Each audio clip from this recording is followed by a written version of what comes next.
le zo lung gin la atao na chung pa the gon pe nang thong thum tung ni pa thiên lên ni pi anga quan giờ khi sang in xa là không để hát tai nang kê dia lai tan kê nang dia lai tan nang kê ya lung mong ding kê nang ki pa ding ang bi sa tang lai at sung mang pathin sang go bi mai chama tu nin mo so hita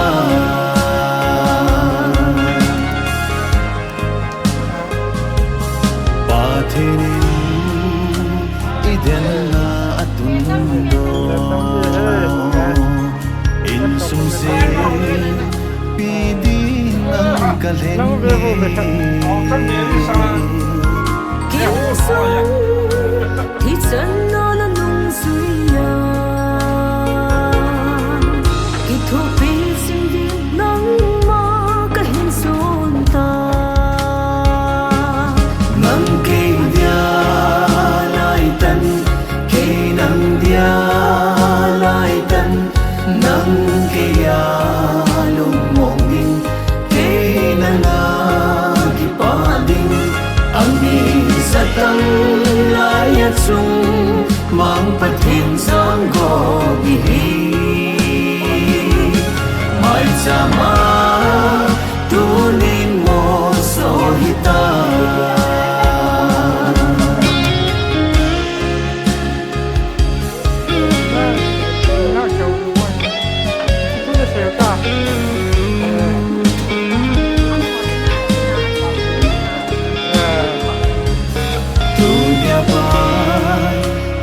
khô lung kia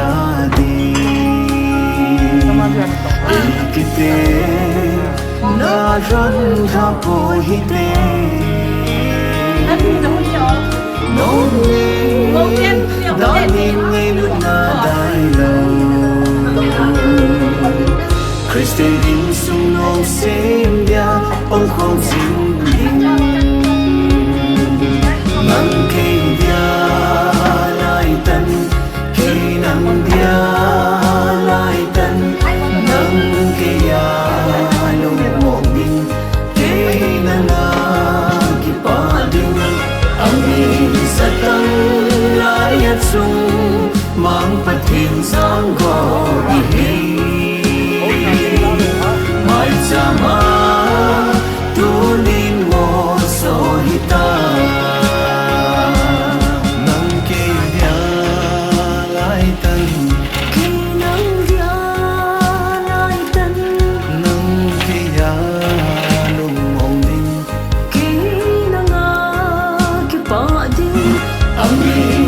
tang lai at sung mang pathin sang go bi mai chama tu nin mo so hita mai chama tu nin mo so hita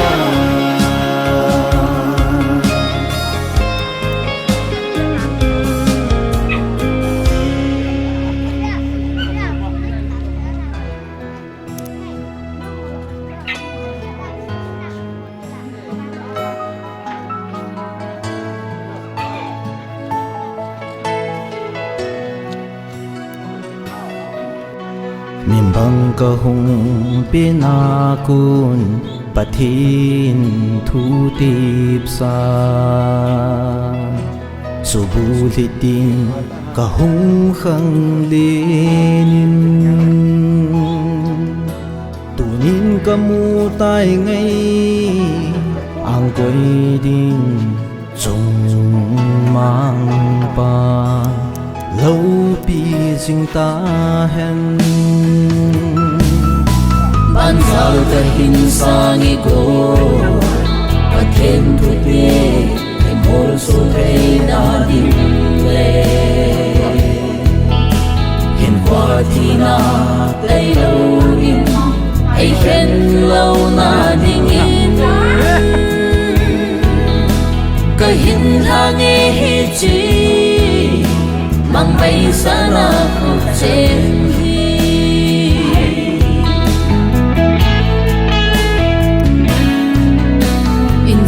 hầu bùng của xuân mi tê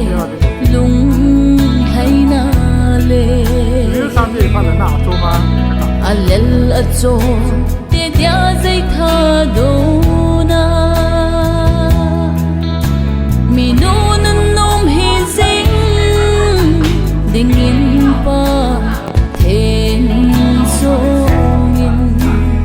in hung băng ding na hình sang ego và thêm thuốc nghe em mô số hay đã đinh lệ hiền qua thì na lấy lâu in hay khen lâu na đinh in cái hình hàng nghe hi chi mang bay xa na không trên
mang bay xa ra một trên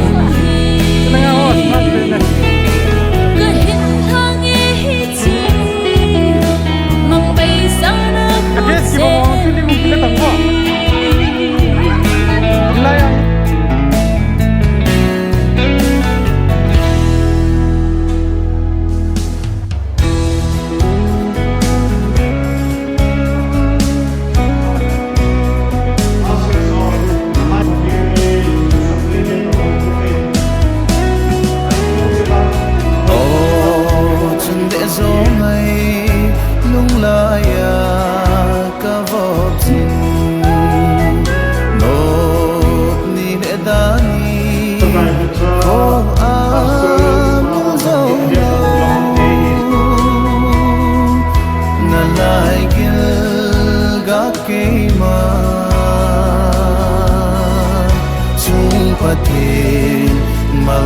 Malsonan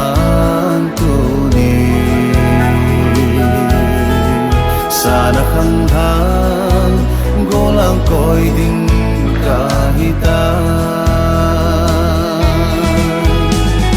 sing lunggu a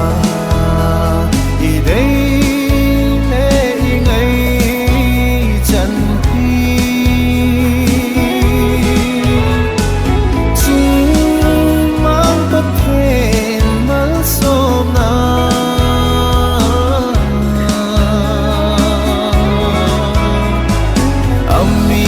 tâm lại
nunga thai team Alliance Gracy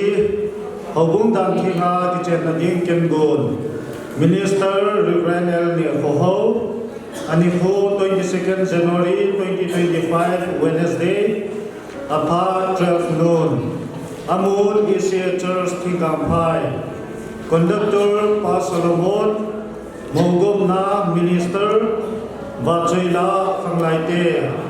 Limla tu Saila Palun Zama In Sungbepa Haugum Phat Reverend Ngamkulal Vachoila Nunga Zokim Bote Phat Hungyentin Chikichai Phale In Sungmite Phat Hunghilinga Yin In Sungmite Phat Akichai Tingle Phat Chai Nale Komtana Upasai Than Chichu Tu Nyai Ki Manchana Ding Hungyentin Tu Yin Maudai Kheluntin Maude Ho Unglun Ladigin Nakautamte Ahin Papa Na Ho Luksin Tai Nadin Imove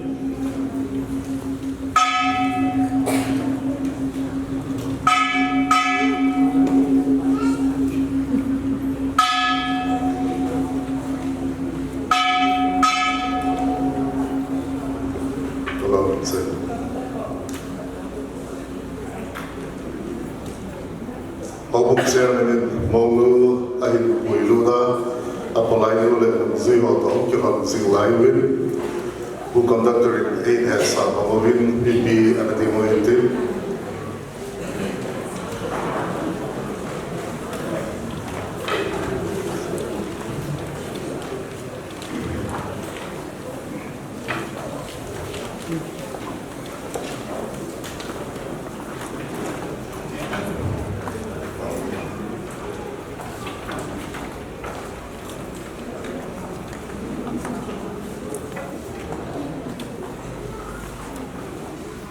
Ale BP bon na to tai ti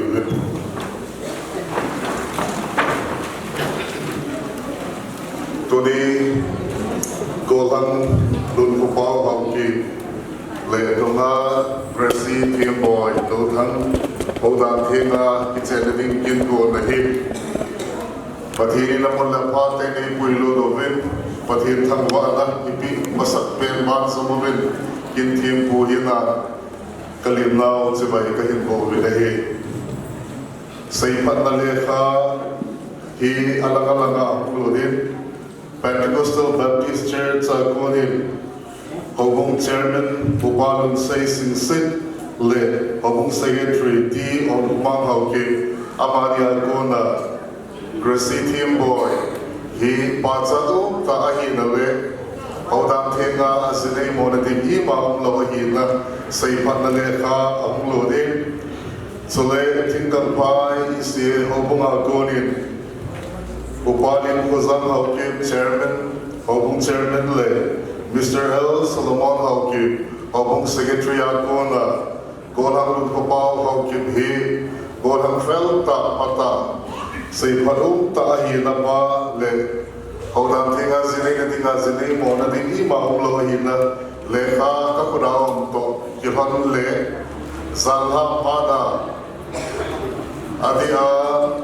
kitsen na ade yu to kirana no pahin ko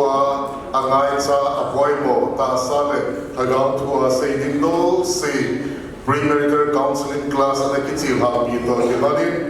kitsen na hi chila thei ita ti pastor hinan kaga phom da hi toni ni ko hin iso pitenio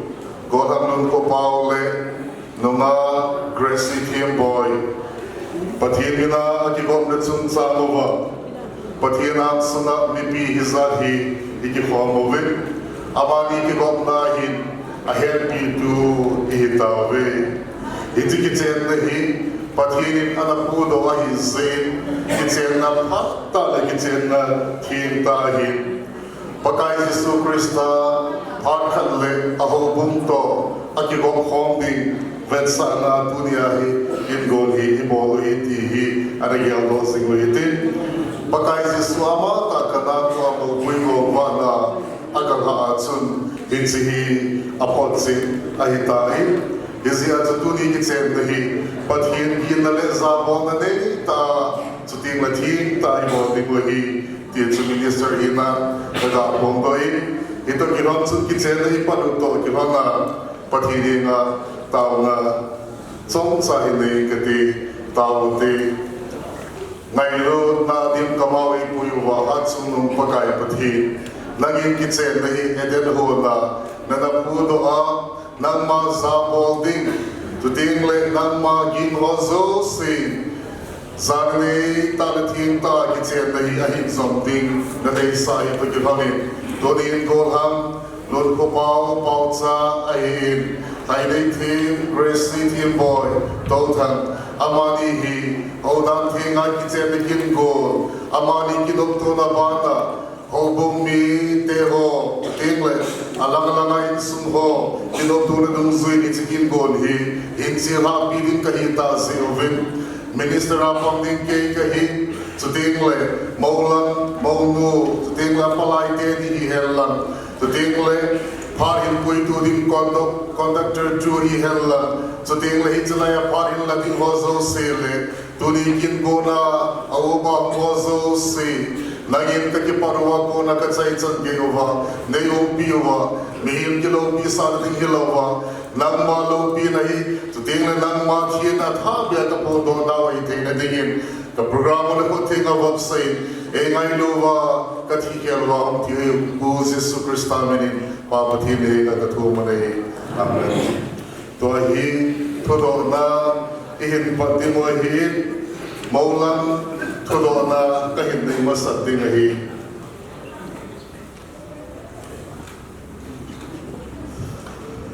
ale golham Lunkhopao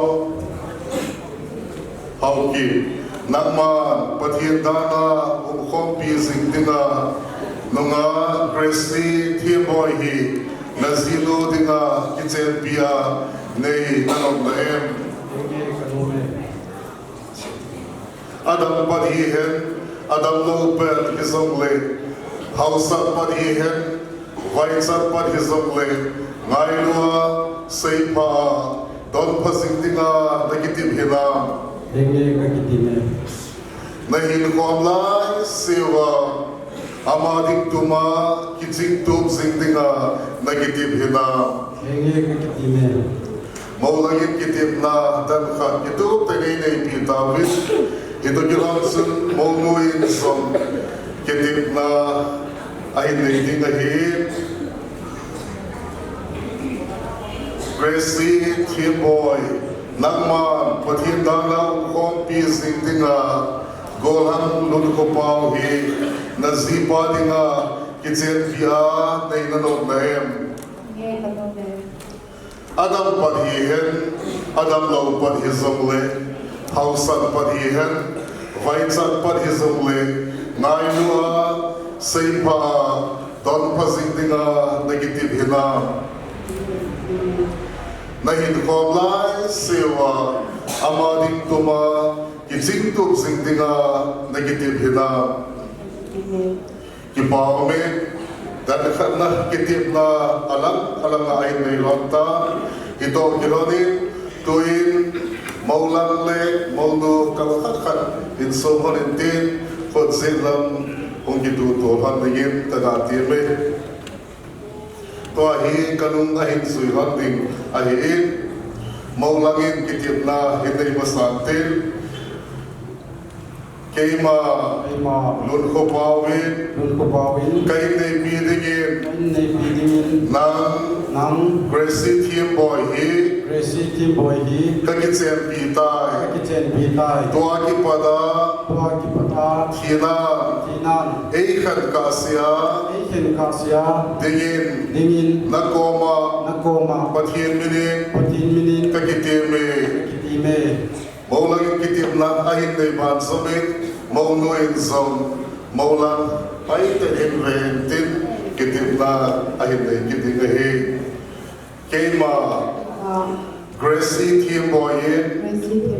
kahin na ipudingin, nang Lunkhopao hi, kakitsen pitay, tuwa ki pada Tina Eikan Kasia Dingin Nakoma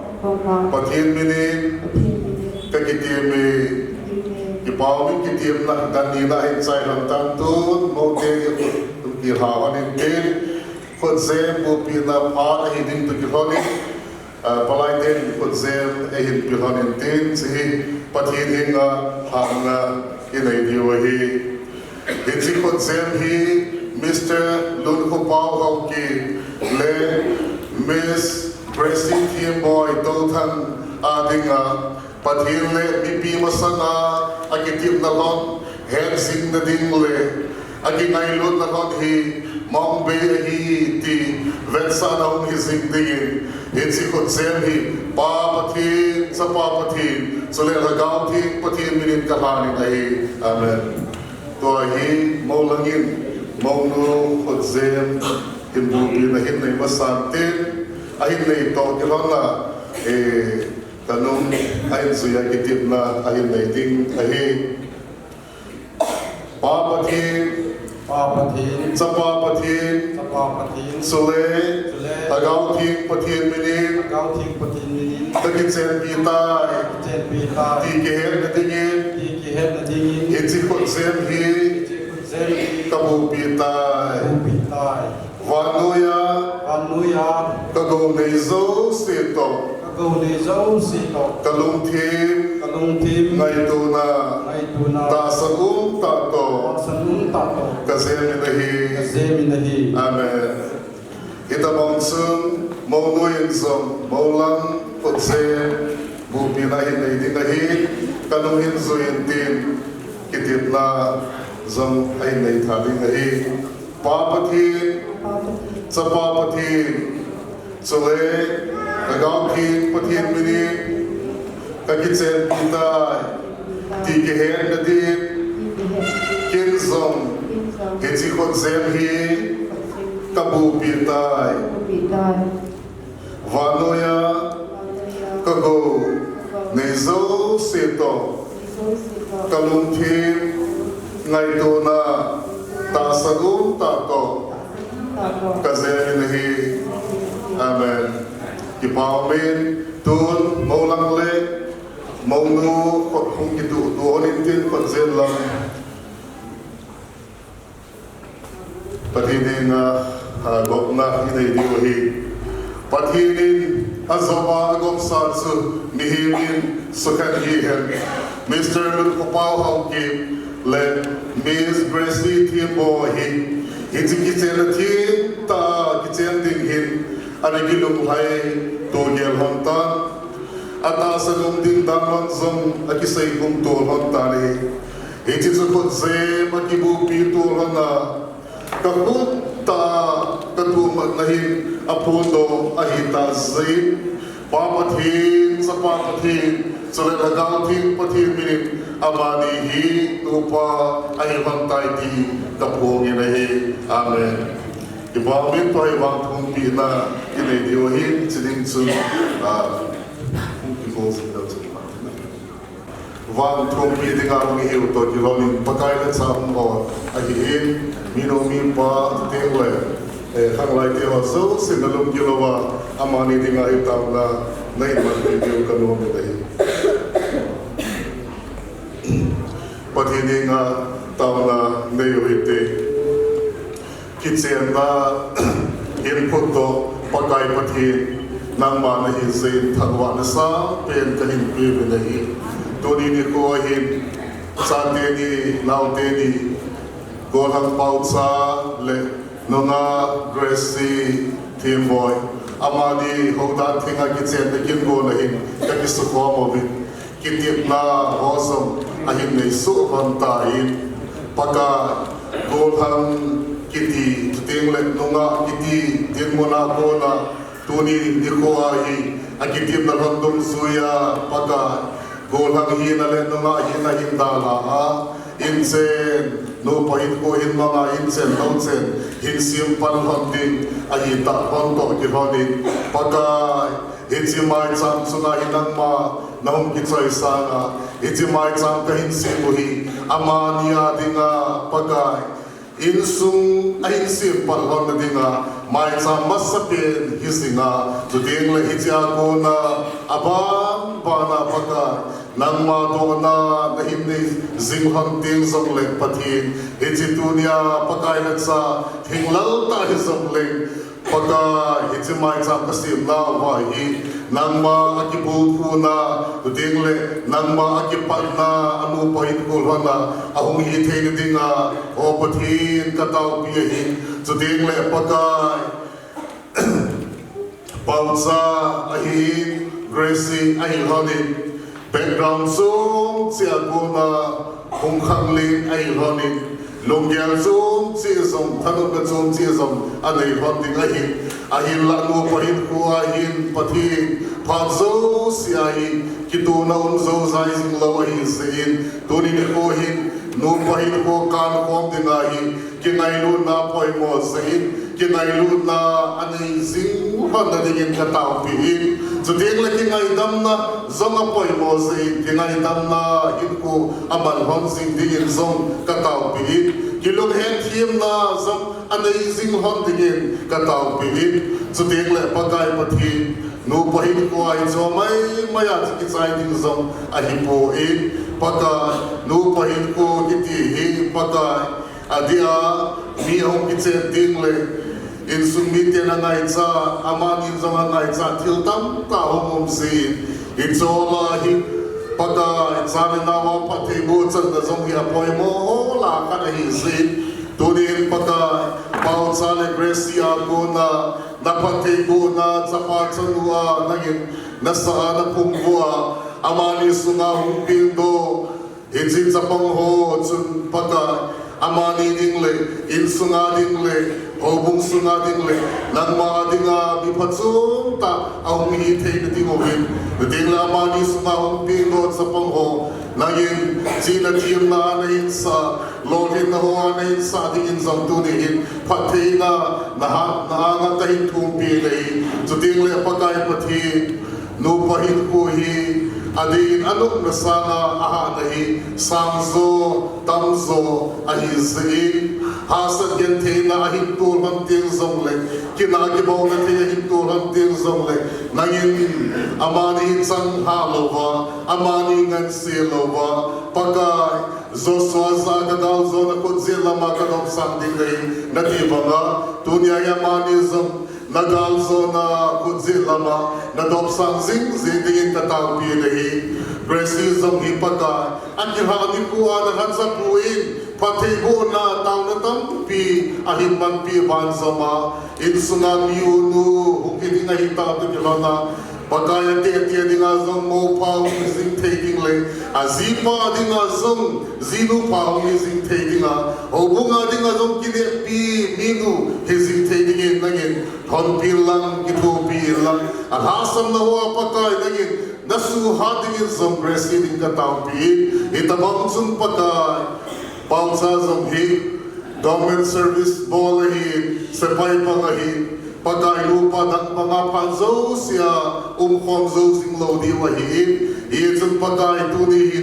nang ma sa bol na pau sai zong ho dan thina zidei ding ahin go na pagkai pan na hin la ta ki honin na min za bol ho hi tu ni chan ge na in dol lo na koi pointi ka het ta ki bana tu ni aya ma zong a service bol na ho zong na gin pathe na bo a ding la service bol na hi pagkai tulai chu thi mo na pon kisu kha mo na pon hizom le pathin se pai ti hi thi na to kisu kha na to kinai di sa da hi zin pakai kisu kha na thei di ai lo thi na chang ye tu na thei di wa ko na ve na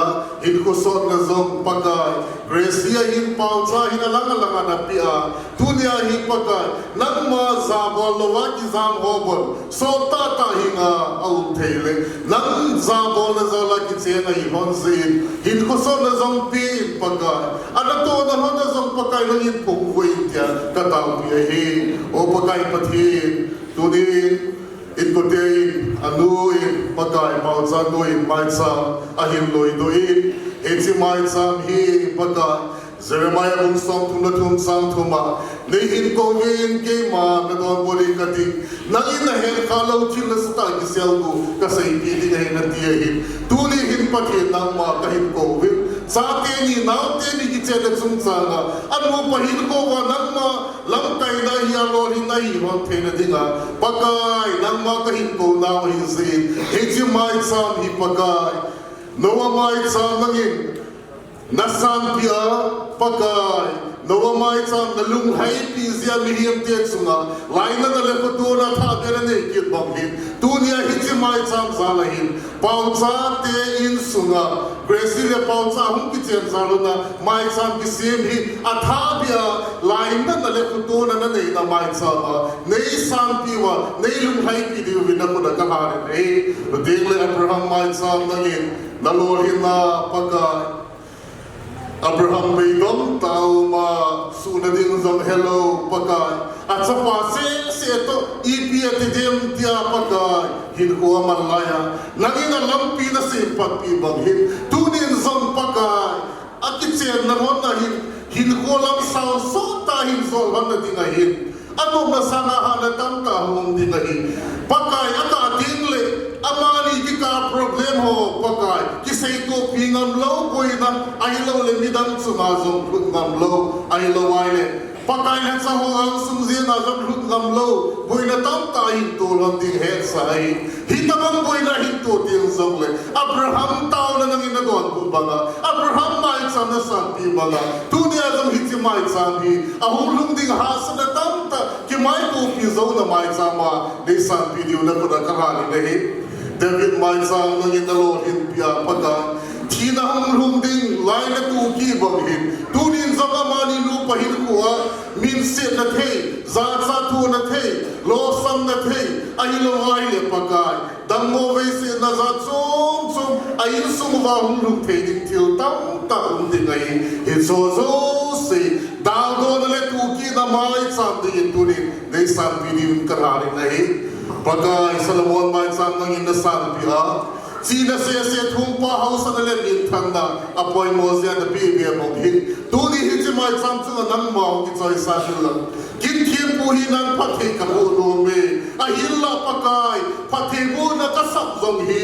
ama ni dinga hin zo lo dinga hi awa tam pi a hin lo tam pi om dinga hi izong le Solomon mai sa na su bu ki ma na su hing bangin hi chi mai sam bi ama ni no pa hin ko adi bul hin se hi hen dia pakai katang dia hi to ding le atsai na din pakai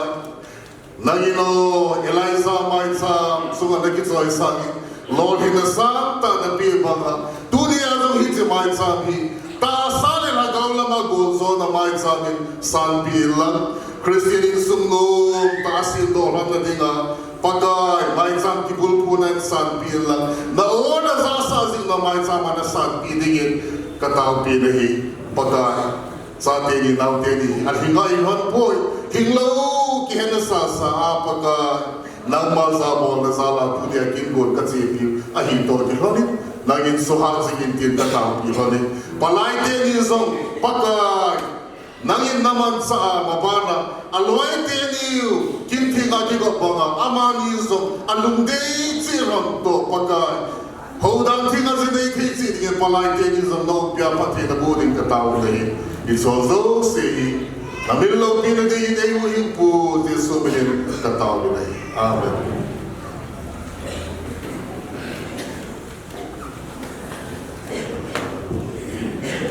to hi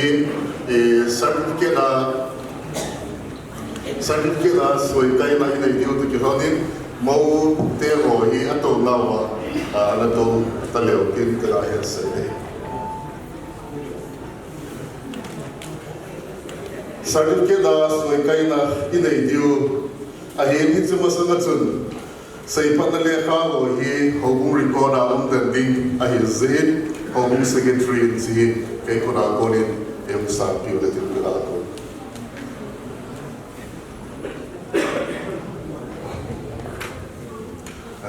closing the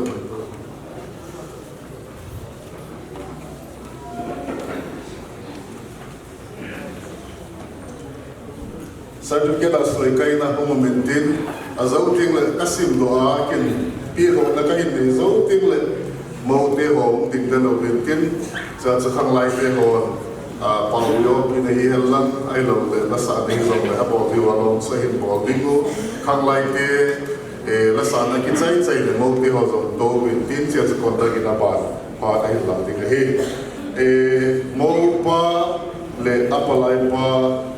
soy kai de yin ana go tin maulang iti na di soy na maulang na go masauti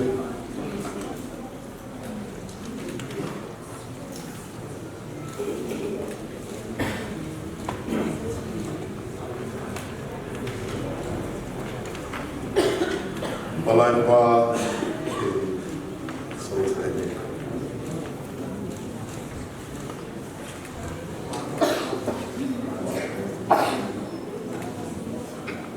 maulang le palai pa te to na mona ka ding hone ket tuin monu le palai nu soi kai de yin ka to ni ke te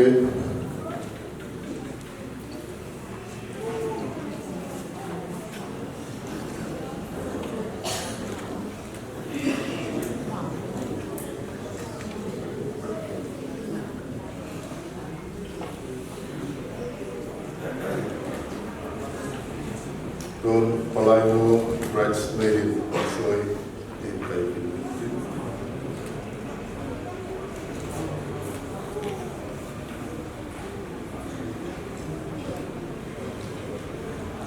Amanism atau dalam ada sing heodentin, ada ding sing heodentin. Hubung Chairman ham Secretary ham hubung lama soy kaidin kali. Ayo kali Chairman pan kali dulu.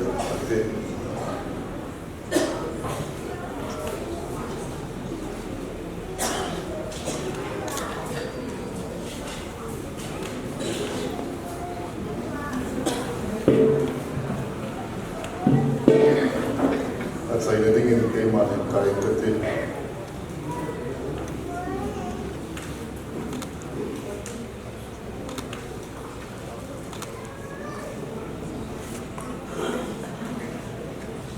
Certificate sindon na ini ketin siuting le kahin bido le kepa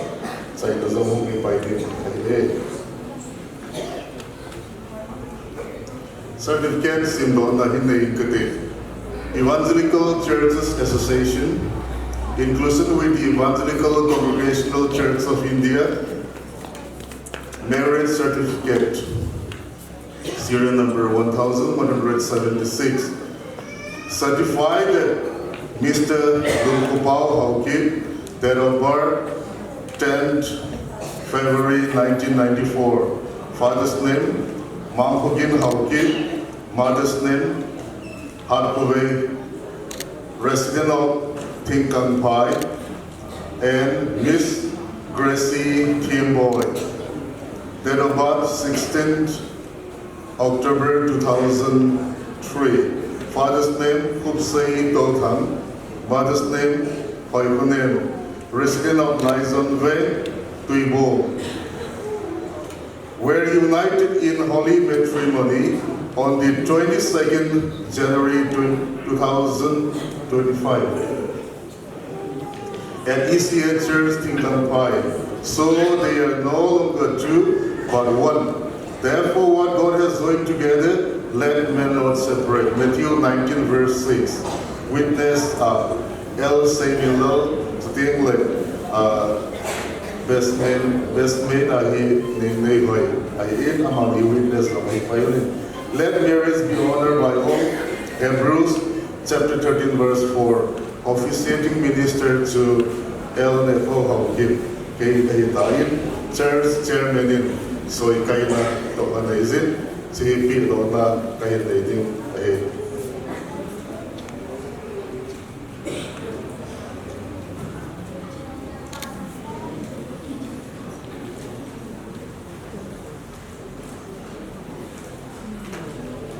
Kain pi do to kilodin thang lai te zam na phan lo ding nu ko pai lo chu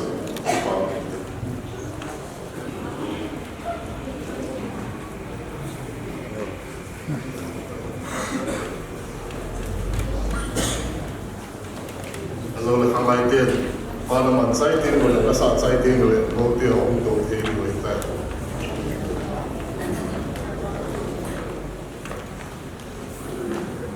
Amen.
và chơi là in sa biểu và hàng lại tết chung là rồi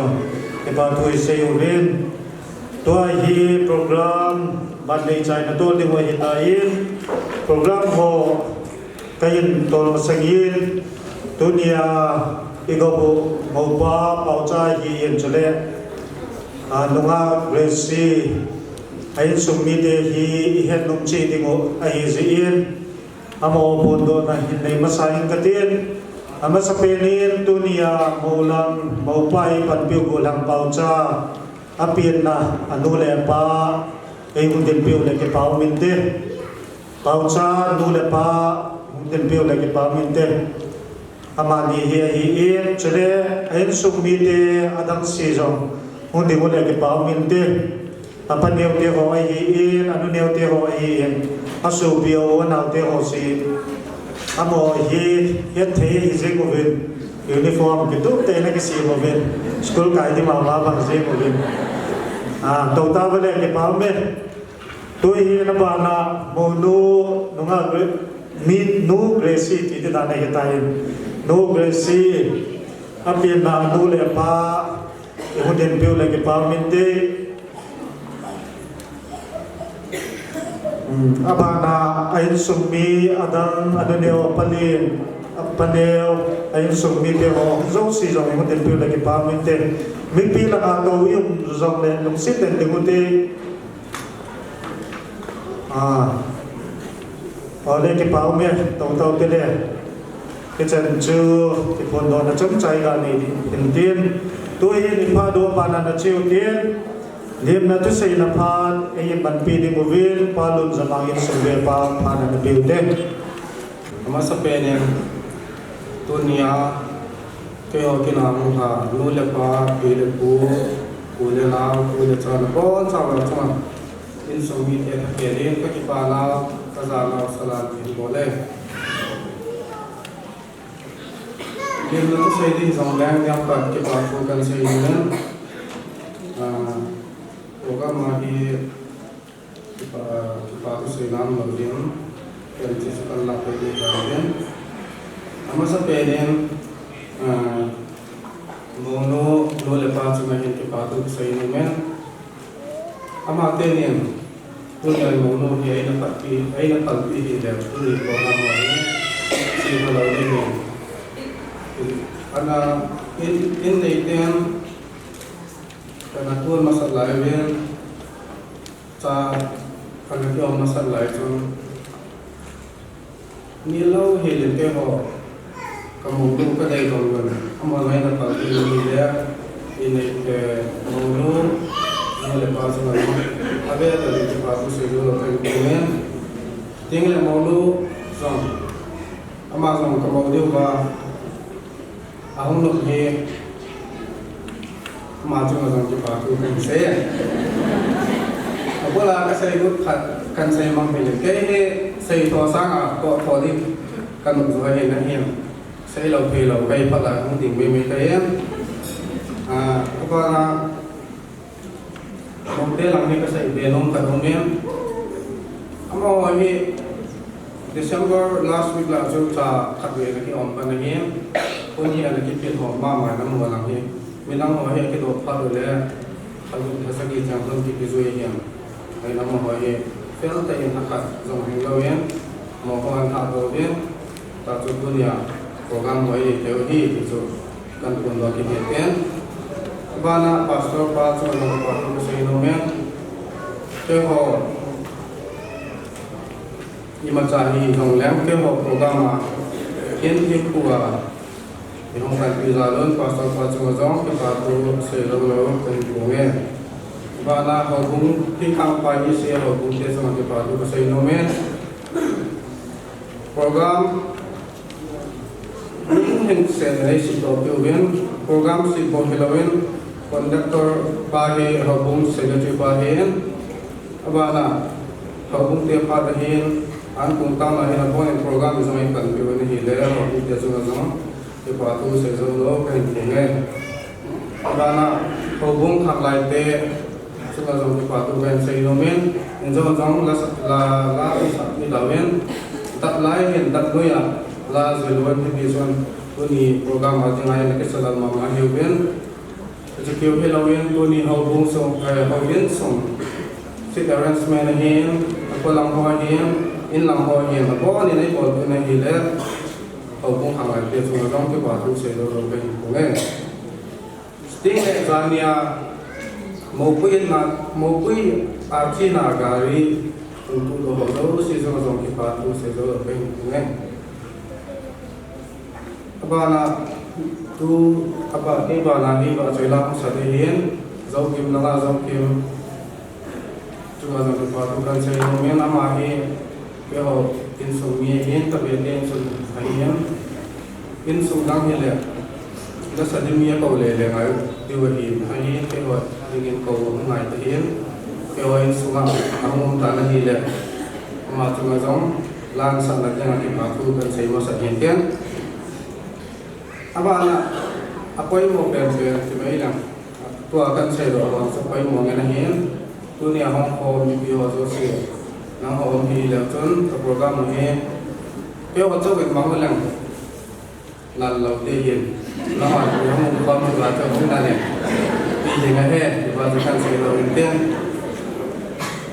ตัวนี้ที่ปาทุกันใส่นาใส่โซ่เราที่นาการใส่ที่พิเศษกันทีเลยแค่ว่าที่กำมงในเดียวที่พักป้าไม่ใช่เต็มพักป้านั่งใส่โซ่เราไอ้ที่จะจูบที่ปาทุใส่นาใส่โซ่เราการใส่เห็นไอ้ที่ใส่โซ่เราว่าที่ป้าเราน้องอะไรเลยนั่งใส่เดียวอยู่ที่เต็มใส่โซ่เราสร้างตัวกันใส่กินเดียวเท่กันใส่กินพัดใจพัดเลยอินสมิธเดลมาภาษาอังกฤษที่เมนที่เฮาบุ้งเฮาวินคำพังอันนี้ได้ก็ที่เราวินคำพังให้เราเรียนอินในเดียนเห็นอะไรจะขัดเรียนเอาเราเสียนอันบุ้งขัดใจจังเลยที่นั่นเดียวอันนี้เราว่าที่จีจูให้งานเราตากละเดียวเองที่ยินเปลี่ยนแปลงเป็นตรงก็เปลี่ยนไปที่นี่จะจังหวะที่ป่าเป็นสานะbelpi ilmuannya kawin belsa gimana belsa kan kalau yang ucapan jempil kawin jangan sampai pak hentian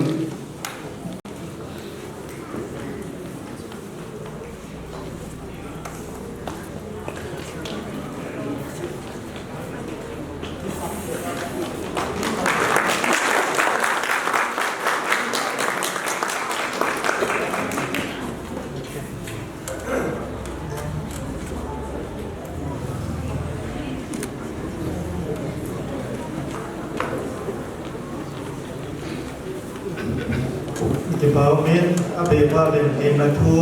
kipau tu sei man ma pi na ko ni to ten ni na pa cho ni pa tu sei wen tu ye na ba la o bum pha e yin la pi ding mo vil re re na non kala ama pha ni pi vil ama ke chai chai le ke vel dil ta lo vil pa so ke min wa chai na san pha ni la pi ding te so e tu ni a so ti pa sa le ino Gracy channel at feeding leที่ป่าปีที่งาหุบขอบเมื่อเราเที่ยวทุกสิ่งบนสาวเล่นคุณกางไปเสียเราเที่ยวทุกสิ่งตะแกเล่นเนี่ยเสด็จสิ่งไหนกันบ่เลยตัวนี้สุปีเอาเจ้าจะลังอาจจะบนลังกิเตียนใครป้าตีที่ไหนกันถ้าเป่าเจ้าเลยGracy jadi insung cara hubungin jadi hubung ho anu lepas tak kita lagi kom tahun jam saya dia lagi lagi kita misalin adin jadi semua di panel lo ini kita nak tahu men jadi layak bukan sana nama sahaja jadi area pasal pa ada utilawa Aini nak mantap jen, ini ada yang sok presiden, kat kota area pasal pa, kemudian lihat pau, anak kita ini ada mantap, awak kita itu kita ni nak diurin, karena injang, counseling primary tu counseling boleh, sebenarnya rehearsal jangki boleh, kemudian jangkin kita tak cai bintang cuma, aku mungkin nak coba ngô cũng nằm ai xem và chung là và phụ cái xem bao tráiไปเตรียมขัดที่เสร็จแล้วจะขัดเอาผู้พัดในเช่นนี้ยาอันนี้นะเถอะขัดกันเสร็จเนี่ยจะเตรียมแบบเป็นกันที่เดียวเตรียมอันนี้เรามองว่ามันไม่ติดเลยอันนี้เนี่ยเสร็จเนี่ยเราคิดฟังดูเลยเลยสิอะไรน้ำมันหมดบ้านเนี่ยนักแข่งจบนั่นที่เรียนเดียวจะเอาไว้อันนี้เนี่ยเสร็จแล้วไปแล้วนั่นคือเราคิดว่าตรงไหนเนี่ยGracy dia kan ada Gracy kan kisah mahal nak ini ada tadi kan mai tadi kan lang siap sup jong le boy tak belum jadi kita kan ni orang lah sepai pangai banan top som hazam itu tapi top tena kumsel top tena pangjingin yang hilang kala Awungnya dengan ditanggap piunta kanai. Aku nama ayam cucu kana top 10 lang yan lang melsi dia aku suam lepa. Gracy tahu kan kau mai atau orang ni dengan kanan nak orang ni. Itu dia awung di panau kanai. Ni kumasa sun Awang tiap orang tiap masuk kantang tiap orang berlangoi dan tiap hari ni yang tahin. Tapi orang masuk kantang kau mau dia pun. Ada sesuatu yang paling tahu saya. Ini yang paling jadi. Awang semua orang berlangoi awang dan tiap hari ni dia. Tapi hasil dia ni tak terlalu Nunga hokong lo kahase benzo, awung semua dan tiga jadi ni dong. Nak kisah nunga na hokong ini nak nosu hokong na dam semua ni hokong nosu waita. Na hokong kilek yang terjadi lo, terjadi yang boleh hokong kilek na hokong ini lalu nak kena kilek, tu kat ni hokong rekod na tu nosu anu cuci nunga lu terus ni kena tizi. Kita bangin hokong ini rekod lagi bawa tinggal. Kumkat sunat pindah kecil yang tamatan sih, awang nanti ngaji kecil ni kumsi loh teman kan ni. Contohnya itu kumsami asami nengahe, awai nangulan panfu sini ni ya. Saya sendiri nelayan, biasa macam ni tempat awang ujungnya awang ni dia kata orang ni kaki nawai. Kita kerana itu ni awang ni. Department Nah, women department, mission department dah hubungin. Itu komen jangan kan. Karena KPJN hang lain hoi ada. Semua panglawen decoration online yang nang, sedang lala sama yang nang, ya kaya pada apa doa. Pacar to, ini to. Hubung ayah hang lain hoi pada di sini. Kita bila tentuin, hubung cari komite ini. Women department lah, mission department, mana government itu bangga awang dan tiga jenis yang ada. Kakak sang segi, piding tiada kisah baca, dunia baca, ini nak kaya ni kan. Awang upani, selevel upasi thangla, upali bazang, awang cemang kamani. Awang cari komite awalnya, department komite awal, so kita kirim, asal si, ani apa sih yang mana kau dah tangkapin, bah komite awal tak kirim, upati ni, jadi orang ni kirim, jadi tu awang dan tiga jenis yang cuma kau boleh semua, okay. Aku sekretari palang di dalam dia tiap jengkel yang dia minta ini.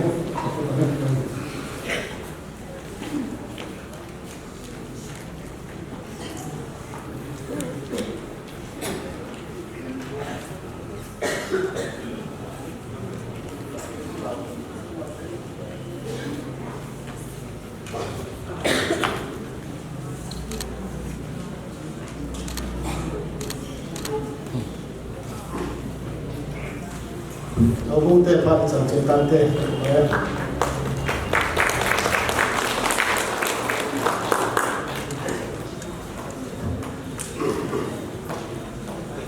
Nga zokim ahong kiyon sa lain zawa program ki panala ka se bagin phat ong hi kyong lo hi ngai ji in koi to bo group ki na phat mang do om te ke ma ne ne sa bi vin en ti me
phan ela piu pasulpa hin chule va chela ai tai sa piu au te ni chunga ki pa thu seuvin ai hen va chela sa chu monu le mo pai sadi sa de nan ding ai te zo ki tha je nei the ki le ran chu ka sa te ki de to yin phan pa na na che wi tin pu te phan la dingin ki kum pen pen pu te la phan na piu te ka ke pa en dunia tu pa tu pa ben sung pa thi le a hum mi pi anga ta bang ji nei na ko ba lo pi ta ai nei a ke yang a ku pa kha ni na u te pa nu kan lo the si na se ni ba ani na chun anu la pa ko ma hoi la ko ha ko wei jang mi ta mi ta en adala chang lo lo hi ta bang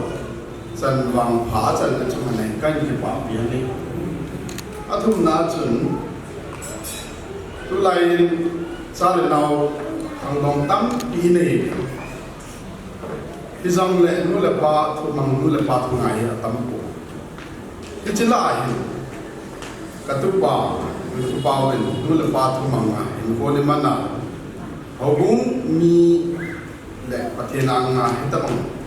ngol wa lo pi ta bo na hi kan ki thang a pi he nei a chai na ni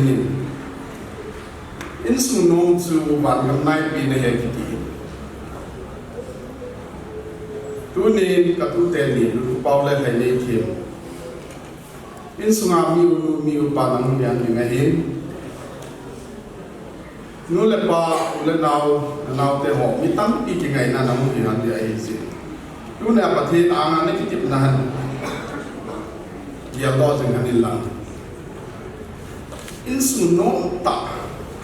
Christian in sung nong ta hin sin do ding pa the ni pa the na bo han tin sala nawan pathe na bo han tin ute nan ka pathe bo na hin tin tuin ngai lut ke pa ka san na ke wan na thil pi ne ka tin nei win ka ting in soyo win lang ka thil chu hui lang am ka he ma chi thil pi kan nei le mi de na bo ji win so to lo ni yang le ni mun ki ka win ka ting chu ke ho pa che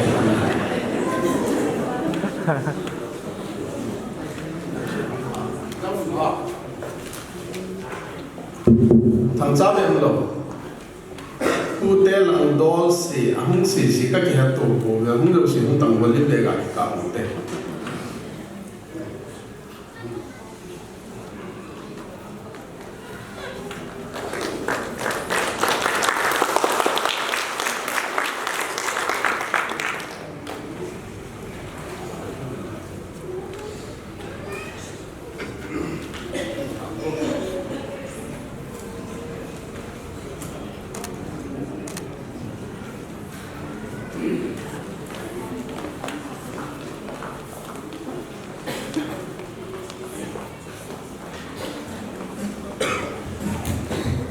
Pamin ute phan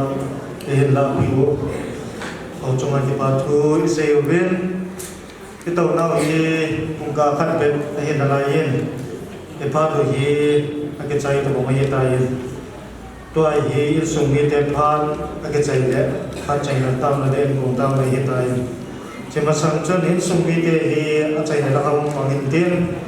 phan mang ding hin thu mo ka hin ko ding a hi yin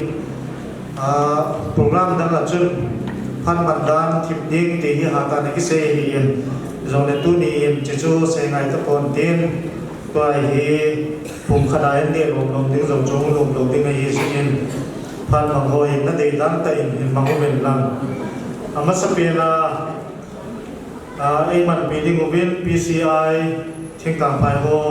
hong in tiền ho cái chạy để bộ màu tiền in ai em duy bình hal thì he ama ni na ko masau tin so pi pa win kita banga kitchen na program an ko na ai no pia Gracy tunin amania kita bang tin to pi ta iman na tuna câu nào để ta tắt cái năm mũ biển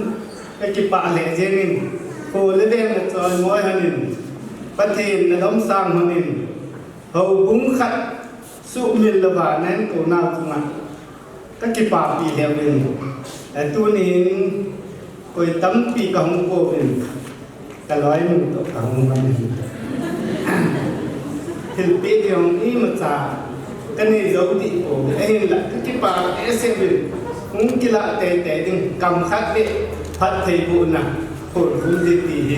cái hình cụ bị hơn ấy và thế nên chân nu chân bà nó đây dạ hơn mẹ nói tạ năng bị hơn hèn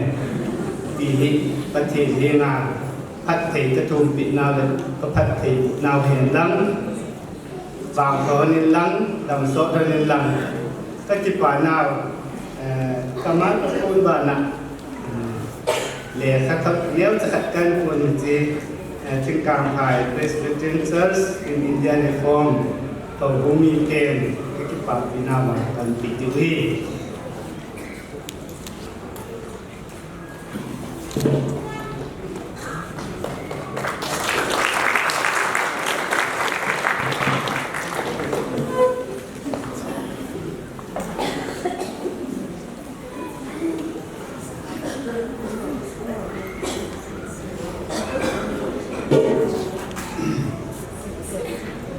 mai là do những cái sự sửa đổi như thế mà bây giờ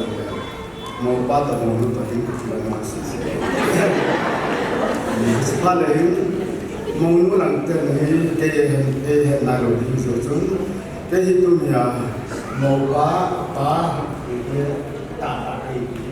không phải thế mình còn là cái dòng như Lunkhopao Haokip dan dengan sini kita pilih saling anausin dan menentukan.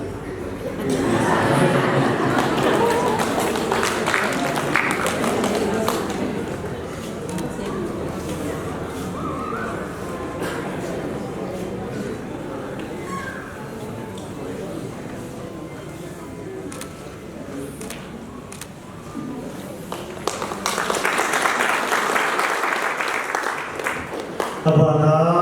panoni sipei group buki agin amo intin amo nai mancai cai le thang tim sahai ko area ek service me koi em ke do he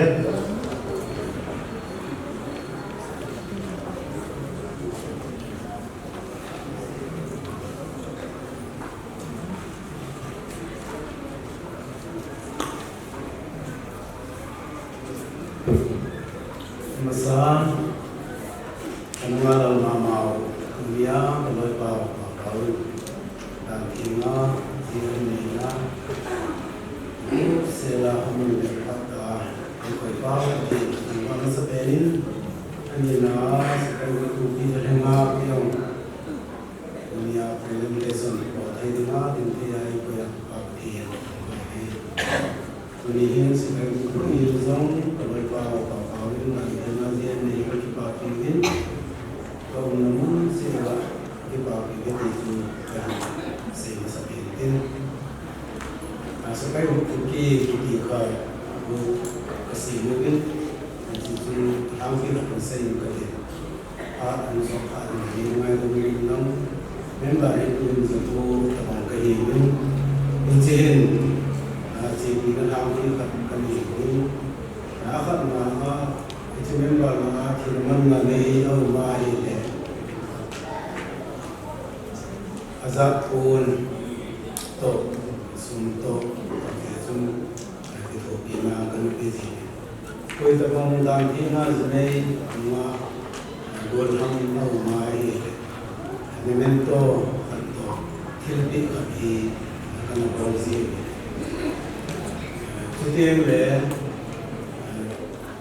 sebagai bukti kerja ini kita pun sih lehin orphan di naut terbawa di kanalisasi nama orang yang berkabul itu orphan itu ada eza karena orang di nama orang eza karena itu itu pun sih akan jadi itu agana nam sunga buina asana ai mu ti ru ki sakai mu ki an na te te an kana le ji ji ju cha sa na buina itu kai pa la wi ku sunga ni na ji ka la hin tu ni jo ka se je lu chung cha ma men to to tin ti ai nam sunga wi se hin tu sun ông yêu yêu nước người cũng nhiều cũng như vậy với ông kia mà mẹ tại vì mà ông kia mà nó nó yêu hai bên này cha bên chị đi mà bên sau khi mình to bài thì thiên vị bài thì ta đầu tiên thì nó là bài làm sao còn bác sĩ bên gì bên sản phẩm gì dia dunia ni ho zo sekolah kalian sambung kembali ai di ho ko ho sebagai awam ni kita pun kerana kita pun presentation ada dua di mana nak mai di mana nak mai di ini nak bawa aku di ini member tahu lo member tahu lo tiga lo member tahu lo masuk mai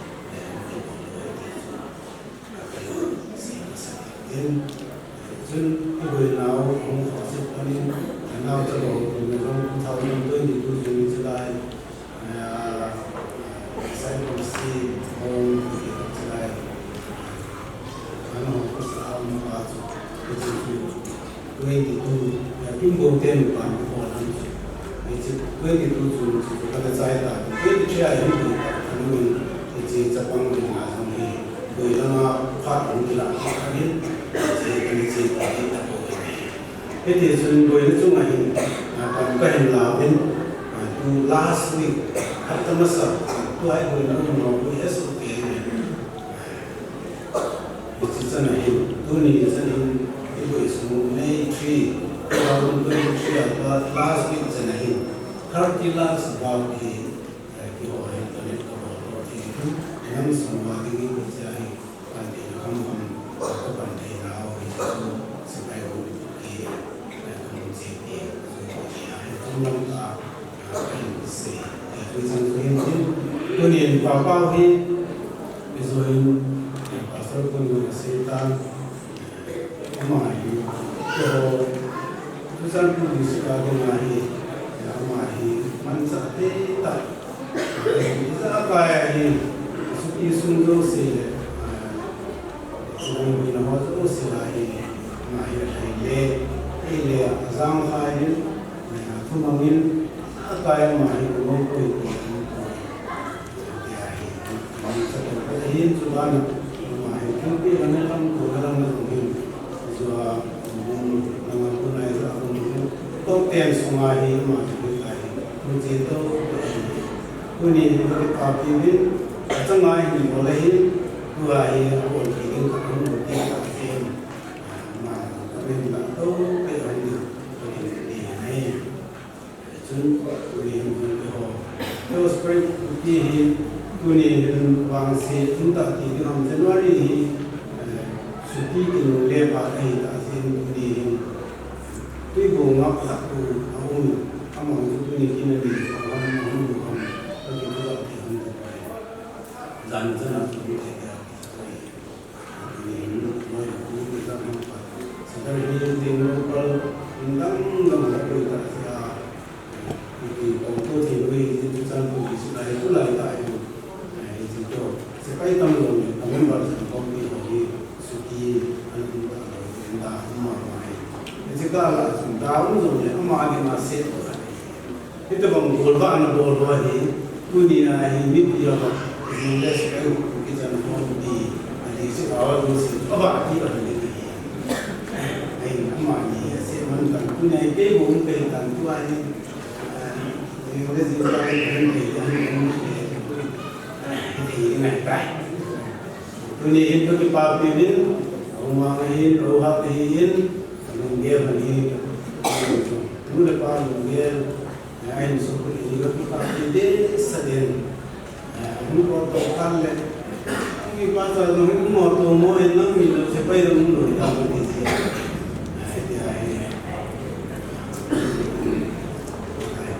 đây bây giờ cái này thấy sao nhỉ chấp ba thì dùng cái nó nổi cái này cũng mà em mà cái hình ra đấy mà bởi vì cái dòng này sẽ như thế mà em bắt cả cái này tổ nan thì cái gì nó ta sử dụng gì thì chúng ta xem nên quan gì cái bằng nhiều hộ cái miền này hiện thì các bên cha sao mà bây giờ anh cũng kỹ đến anh gặp cái ngoài nó thêm vào cái lúc đông thôi mà rồi tại cái gì vậy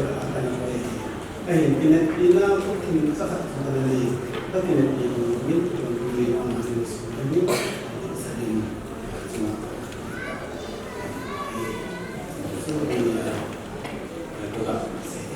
hiện tiên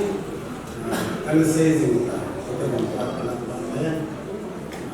tôi Gracy này mà cái gì khác thì xây sẽ bay từ này sẽ lùng rộng sẽ tu bố hi lùng rộng này thì ai sản cái gì sẽ chúng ta sẽ bay đến thiên thông na cái gì chất na cái chất đỉnh cái gì chất đỉnh one tree cái gì sẽ bay mà one tree người ta dùng one tree sẽ bay cái gì tu hi giờ in cũng mà sang học cái cổ cũng nhiều ấy sẽ bay tiền cái gì cái lung sông kia cái one tree kia cho dấu sẽ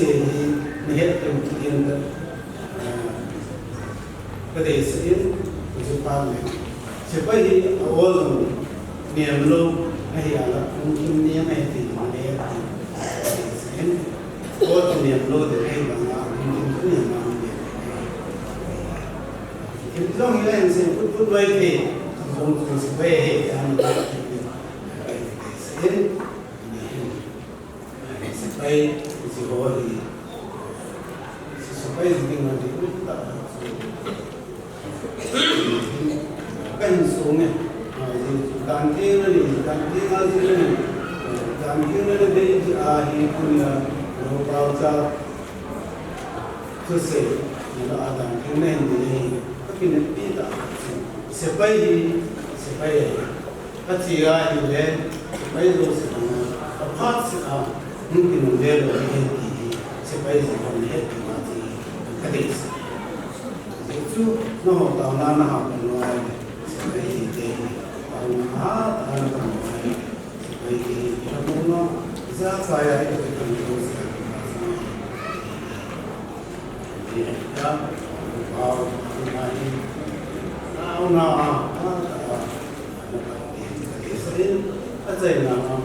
sẽ bay đi đây đâu nếu chạy được đấy thì cái gì đó cái đấy là cái sự này cái chuyện nêu là nên là đầu tiên nó bền bỉ sẽ phải thì chúng biết hay thì mà chúng ta là thì sẽ phải gì thì nó hoa đi là cái gì mà cái gì nó này thì ở đây là họ đâu sẽ không biết là ai thành namซึ่งตัวนี้สมัยกุฏิเขาเดียวกันก็เป็นเองมุสลิมมันก็สังคมก็ดิ้นอยู่ในการเด็กสมัยกุฏิก็อยู่แถวนี้นะสมัยนั้นหลวงพ่อไปได้ตอนเช้าวันที่กันคุยสิลูกทุ่งมังกะทิงทุ่งจังโพซาลิทุ่งเลโซลุงลังที่ทุ่งนัสนาGulai minum tangku pahong sulit sulam lerodin zaman sui bunyi nasemakam angledin lanu ini ilai Gracy to dam sung siang koi dia bangsa bisa ini memang gul sang lantul lola zampul wabang unglemi kahin habe ang misa pului te tung mangpan amzang lu dan henlang serang kuasa yang kau te zale nawi sumde sini ne ngai ni dong misam bikin damai kumpu ini yang bantu ini turun nisim somni ini sang ni somni nama Thingkangphai bangku Themboi bakti sekai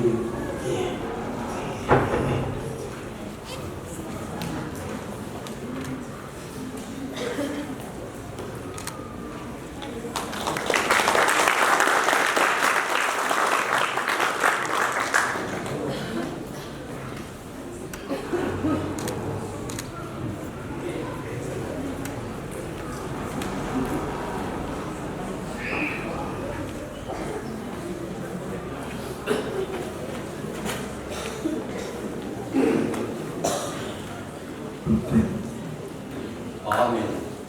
Mas penet orang kuat pada itu yang sudah menggunakan dia mas penet dia nak punya pinbul, kauza pinbul, dengan tinggal adilina, ungkal sun sampai dengan di sangkam ojo sih nak sampai ke awal saya sampai ni sampai menjadikan boleh. Itu akhir ya. Thingkangphai sengai kot area ex-servicemen welfare association effective.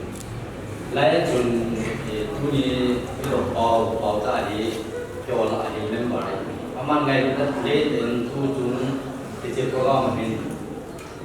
invitation ngai tu ni involved. Jo alam kita kena ni tu jual ini tabang kita ni program invitation kita bawa kita jual kita di website le ngai tu website ni biar kita kena pergi. Jadi acu dunia ini, kauza ini, pas macam ama golong falta ini, aki lokal biar luang itu simi kena hebat. Kita paham kas macam ini saya sensungai ini, itu awak tahu ini, apa mahu ini, isat ham ayo le, isat ham cap salam ini nama ini, tapi ama panglai kita member ngomong ini. Tôi sẽ cho cái thằng api mà gì mình ama tụi này thì bảo tụi cần cũng cái tôi ní thì mà bằng tâm sự khá là bên cái lối họ thì năm họ cũng hành làm cái gọi là những cái làm gì nôm mình là ngon từ bé đi chụp biểu thì chỉ có cái lần từ lại muốn là tôi Thingkangphai cái sáu mình cái lối họ mà cái gọi là căn bản giống như mình tôi làm cái họ cũng vô xìu tôi là ngon một cái gọi là những cái làm họ một tiền ngày lúc chụp biểu bên sàn là cần cái điều đến họ cho là lối mình lúc sẽ trong tình vận lắng cái gì chụp biểu cái bảo chụp biểu đeo dài những sản phẩm cái gì này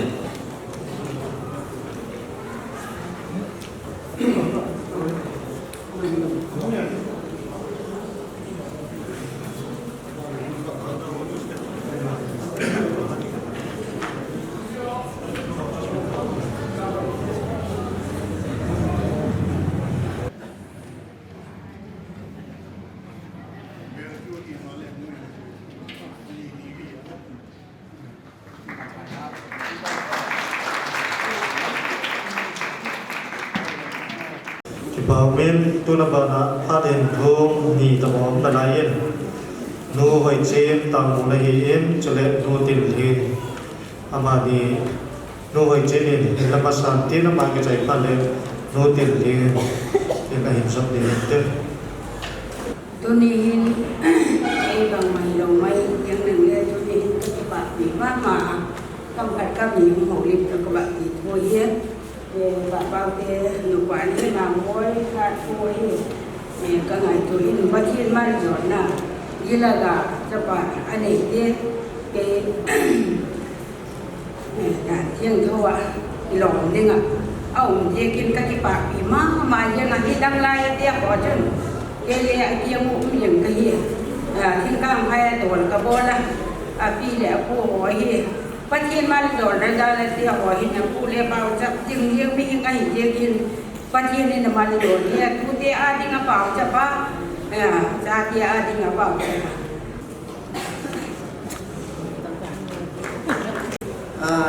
Bapak ni atau nak dipatuh yang kasih lu, amin. Kesan itu ayat itu karena kita kawan orang yang kami kan kita akibat satu kesungai yang bangin karena gelin satu dihilau dah karena mua karena lungsi jadi nama mi kama sabi sekolah hijau dari bangin lagi mutu tekun dari bangin lagi tu tekun kau yang mungkin penham tidak 2018 Desember lah kei japa alai pa holy mary se atwa mahi witness apa ngahi japa na tu ka het kan ni thil ho zo se hi tu hin jen namun ke lam ta hi ram le don agol pa nam ni ka ma amun ni agol pa amun thei ta lo phat chun ke ho mi kam langa ki mu tu zo la he nu nang le ka pa ni agol pa iti na chun na ka son ke ring je ti chu in thu ha pa ra ti chun kin do ra kham do ra hong ki do ra kan mo ta kyang si na he tu ni he sa te kita banga pathin e simpa pathin lo bi ta jini chale ya hin ko na ma lo ni nu le pa te de nga sa nei lo me ti hi ka thang nge na ta nei ve tu ni ho ung lam panga ni pa pa apon ti sa mo chuan se ya hin le ke ja pa ke ko ni a ho ung lam kai wan a se na be be a hin ka ya ko ne kalau kita pakai kalau orang halal, kita sepanjang tak apa bangin, ane wabana misal, mungkin, acu nering yang telu, acu nering yang kita tahu kau mela pilai mana, tu ni dong pasal yang ansai yo sepi disun asai, ahi wangin akal mana apil han wangin, acu mana tu ni ko apa telu, ina pun tejen dong akal patien thangmat akan pikir Ikam semua inam semua government service bol kangdong di kau yang sejauh sini kehet hilo le hidahi ni pinu yang boleh merisi bola pathin lo pina sulang be sini so zakat na ni so om le hat ken hung ilu ama ni hi jenis kat company harau man tatungel apil non ki bangi asal non ki bangi ai bangi pathin long si dan asempa pathin mun phok lo hela loki na sangta api hana jene the na han chunga ipatu achung hana ringan thongin mana le papa chunga amani jani patin pathang ba e belen de tu ni hin anu ke ma in chen na ge na ke lam ta lo jena ma ya pha yong na sa yong pi nge ti yong la ni nga the ta lo hin in ni lo ni lo ta ni thing thong ba ta ta ba na ge umma ta yong tu ni Saya pun minta pinnya ketile pun sini atele dia si kesal. Ai kene ai lo le apa to kau manin belkang so tate tim ke gier di manin le. Tu lain inam semua bahin. Kong santara di boleh belkang de ni pathinung sebin tak akan pamna. Ai bahin belkang mo tu kumi thuma khat bino ki jak lo jong mai ji chen. Sing le jana mung le chapan agol pa hon men mun ani hana atham jing han ding ti in he chi ung hi neo za hi ron le kan chu han mong di lo kan chu pi han in da chen pa chu mang neo pa chu ma yam ham pa do ki vitam le Ada orang mat kawan anak hiu tu. Kecik pun kan tu ni. Siapa le pun ada ngah. Amo ang di mo tu ay pun asyik ni yang mungkin cuma hiu na. Kecik pun ni hat kene now sen him silding, now one him soaking. Ya kecik pun ni kan tu ay. Now sen ang isin lawan, now one ang soak lawan. Kan pun men yang pasal kapur ni dia ada.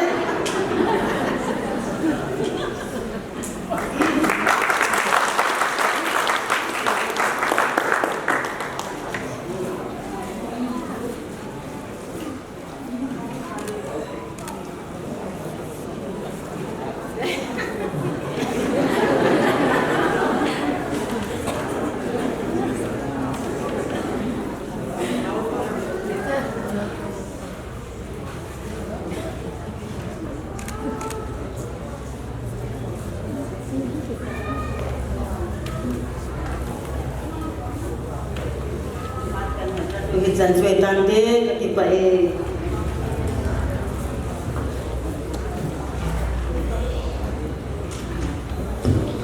cái bao mình phá đến thô mò rồi cái trái ta yên tôi yên program của bạn là lúc cái đầu tiên tôi hi in sung mi te phá ông hi đây cái yên mình muốn họ cô đã thôi cái ra ta đến mình lái xe mình lâu hi lấy cái lo mình sẽ ra chuyên sung mi te hi nó kịp nhiều vui thâu cũng ngại xem cái hi hay là phát xuất ta bằng theo nó không tiền đồ vào trong phần bên ăn mặn lâu là hin cái mèo mình mặn lâu thì cái gì sẽ tôi hiện sung mi te phát ra thì hin thì cầu bên các cái vậy xuân phá là ổn lên lao các chấp pháp chúng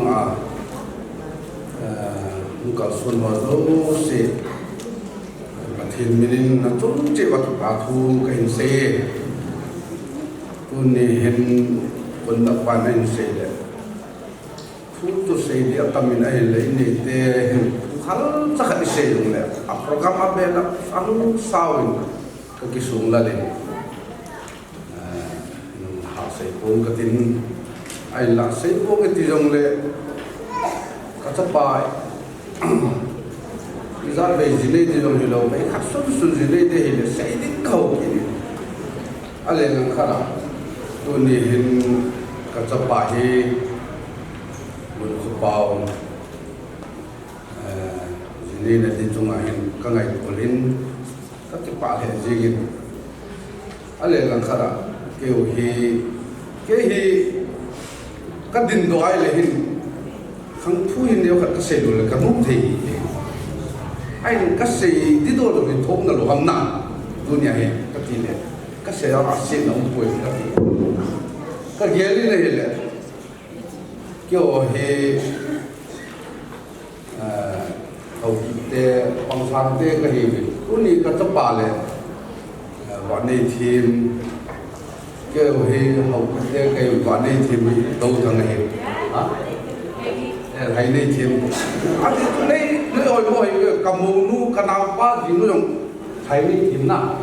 bọn này team anh mà hay này team chỉ cái phép xuân cả hai cái cầm nu cái bọn này team hay này team na cầm nu thì không biết sao rồi đấy cầm bút tiền bên trong anh ngay lấy cho cái gì ông bảo thì tôi thằng này kêu thì luôn khéo để cái học là na ama này tôi nên thằng bé khăn sùng sùng thôi kêu thì cái bu on khâu giang chỉ là pasal ngà lang câu một cái pasal ngà cái bu cái biu chú on khâu giang gì chú tôi thằng hoa thay phật tôi thằng nu chỉ đạo này thay phật hiện pasal lý là ngà là ngàn đề tôi hiện thay phật nu chỉ đạo pasal lý là ngà là chun các khổ biểu hi Thingkangphai hiện Thingkangphai là tăng rồi cái gì vậy mà dùng cậu bắt bê nu pasal cô làm khó sao Mizoram kan dia lo ka umum hakata ka kisu kumle khohat sát thì cái có chênh đi cái ka piu hay phal chilak cái về tôi thằng ai abana hong su pilin hay phal nu chilha ka pu le khohen chilha ka pu le khohen Kol nuôi hình ra vậy,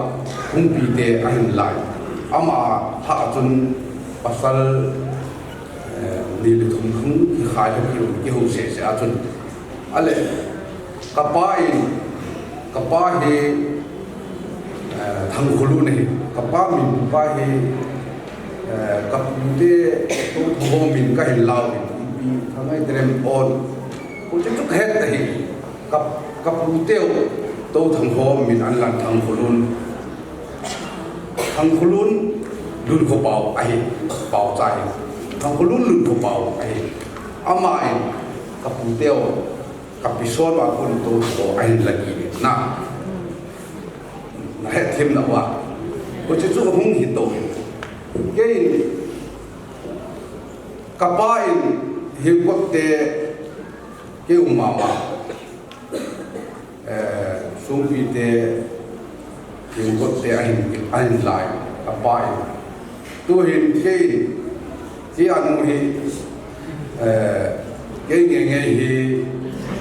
làm tay lại làm tế anh lagi kata pak kapumasa kapimasau tau thango anh lagi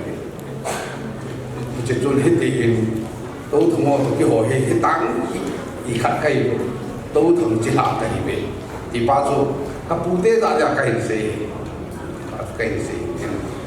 gele le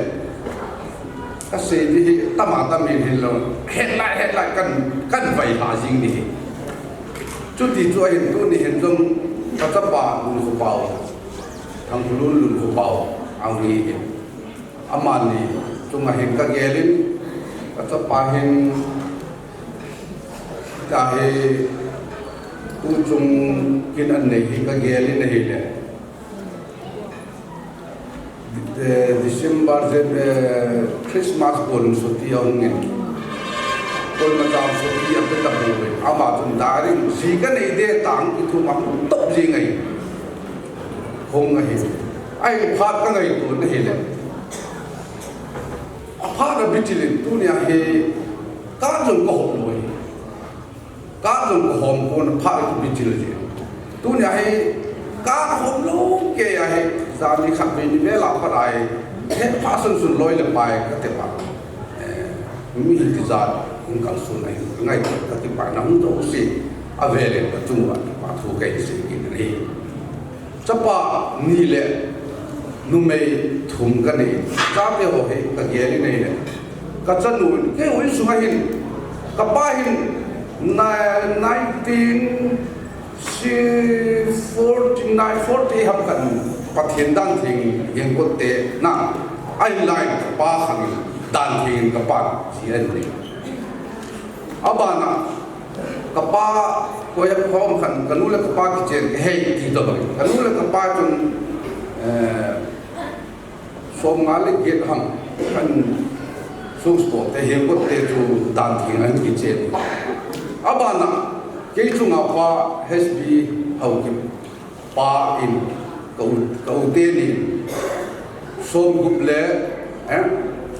som get le gupin phát hiện đan thì ăn này đi, bạn không suy nghĩ đến cái chân nuôi 2018 phát hiện đan thì ăn này đi, cả mông lại thì nên cũng chun cái chân nuôi cái chung apa chân SB cho đan thì cái là tốt thì tôi hiện cái chấp ba in phát hiện đan thì ai này cái lo hiện đàn thiên cái là gì rồi cái là cái gì cái ít ha không thì luôn mua chỗ thiên thì mua chân thì cái chân thì lo bằng cái thế họ cũng thế họ các bác sang apa ini na và thiên đàn thiên apa này các kia là các cái bài chân nụ thum lệ chấp bàn này cái này là chân nụ ni đó chấp bàn hành result và thiên sinh ở trái ama hi som ne ni a chai se pai na ki hai to aneu nu de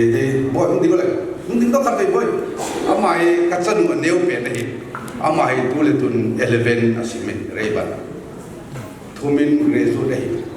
pathin lu se ka ki pan na pe chu ka cha te hi pathin phat thei bo ka chan ni ka cha te hi phat ben amwa pe ri pasaro pe ri ki om chân hồ đồng đi lô những thế thì chỉ có đi mà áp trong thiên sẽ lên của mình quay mất tập kỳ del quay mất tập kỳ sụp quay lô cả gia thì cái mỏ lệ dùng này hiện tại hiện vậy mà mình cả gia thì ấy sụp đi cái sản cái bà này gì thì cái xây luôn này cả gia thì là để phải mỏ lệ dùng hàng việc cái bộ thân lại cho mình mang bôi mình ngồi bà đấy thì rồi ai là cả cha tên để rồi ngồi cả sát lệ gì cả cha tên ra được bị cái thằng cái gì ai cái gì luôn tu chung là dùng cá hộp luôn là bao nào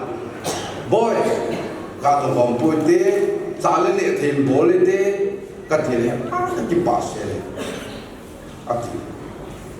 cái ngày tu cái lô thu mi gần vợ mi cay tôi bằng mi cái na tông mi bông cá mi cái mấy cái xin lỗi phải cái gì khát bông bút cái này anh chắc là mình vô sâu đấy thì làm gần chắc cái này tất cả cho nên là chỉ cá chua không nạp hạt không lùi anh cũng có bộ rồi cái ngày tôi mình trong cái hiện nay kêu phát thiên bộ cái chân rồi cái ngày bộ lâu thế rồi ông dân đi thật đi không cùng ai cầu nuôi boy sẽ là phải mình dùng cái cho bảo cho lại đặc biệt là những vấn đề tìm cầu nuôi đặc biệt những vấn đề cầu nuôi cho những bảo thủ cái gì anh là cái nuôi à ba pasal mình thằng em cái người phải bỏ rồi là anh trong đâu sẽ có vấn đề anh là cái nào cái thùng ông là lại âm năng này và nó bỏ đi làm gì họ năng gần sát sẽ bỏ thêm bốn thế do là một các tù đồ hệ cái nào thế thùng một cái nào thế họ dàn dụng bảo thủ cái gì anh là gặp bom khát hơn gì vậy bom khát là bom khát tôi đi cái thành số lên nào cũng khát số nó đâu xí bom khát dùng là nét rồi đúng mấy thì bom khát liên khát cả hai rồi là cũng tăng cái khát lên có những anh cầm khát nhà hi luôn nên ngắt chỉ một cái thì bao nhiêu cái gì thế này chú anh gì các hiện là họ dấu sẽ phát hiện một các dân là hàng hiện tại rồi những ba ta anh cũng đi sọt đủ hết bao nhiêu cái xây rồi các bé con xây giảm nhà bắt mình cái thủ là thế đến hậu sự các cụ thế giảm màu phụ nữ đến trong cái gari tu đó pin sắp vấn đề na hết đi tu trong không bằng cái tôi kalau chân trong gari su đó cũng là tăng chỗ tăng hết tại trong này hậu sự là vô luôn chúng mà mấy lần trung bình bảo thủ cái Ahsi chúng mình tin aban một chút xây hàng bị khẩn đi ba đây cái tu đi xây cái tâm bệ xây ra cái ngã ở đây không đào thổ na không là quá sắp một chút pin pin là cái ta ăn của này nhiều gì bao nhiêu cái xây đến cái chân linh lục là nặng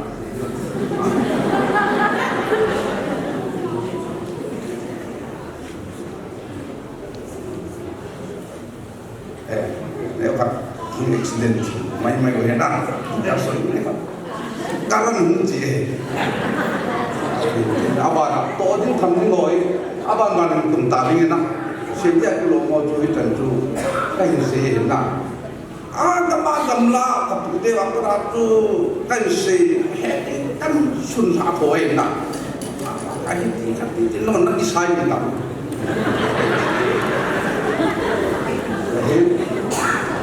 tôi hiện thì pháp buồn là làm một tạo hình các hiện đó trong là không để mày thế nào thì pháp buồn là làm bảo tôi nhìn thì pháp buồn lên phải bị cái điều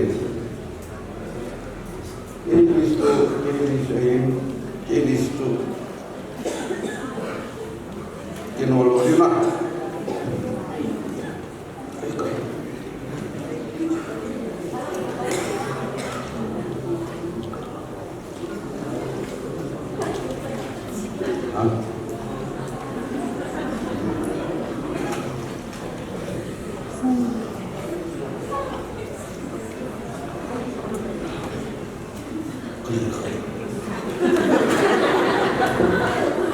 anh này quay thì cái chú ấy xuống lớp thì tôi gì gần sẽ ta nghe sắc khẩu và tâm địa sẽ đi làm các mày lệ biết các mấy độ sầu sầu sắc khẩu tâm địa cho bị bịa các buồn khai hệ không có thành ăn cái tê ini puni program ini tak itu pasal pa angkatin pasal pa ingin pingin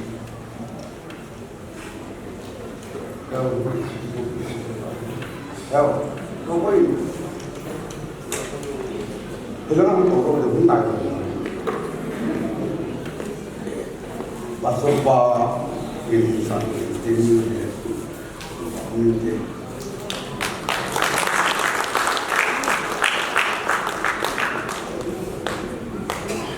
abana tuni pada elak ipau pas lemon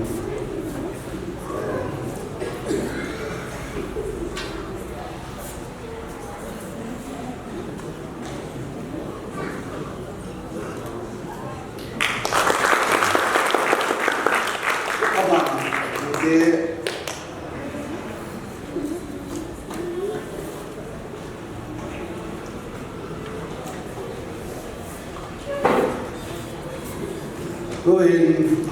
kêu những số ngã đi là cầu bao hồ bún tê áp quay mồi là hồ bún tê mình ăn tháp rồi các cây rồi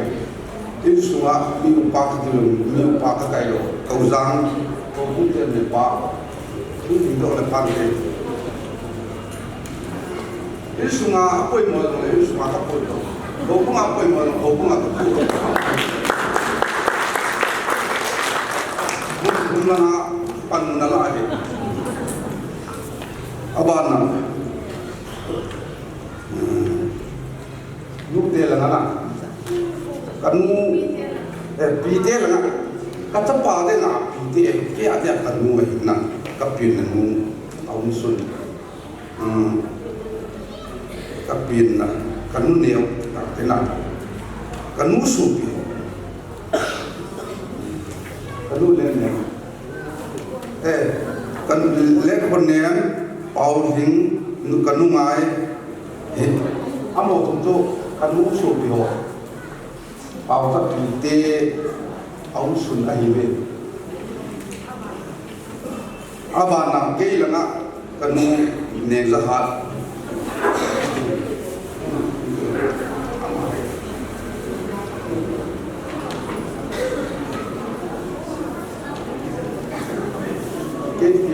kanu tela adam sun amo mai tai apa nak ki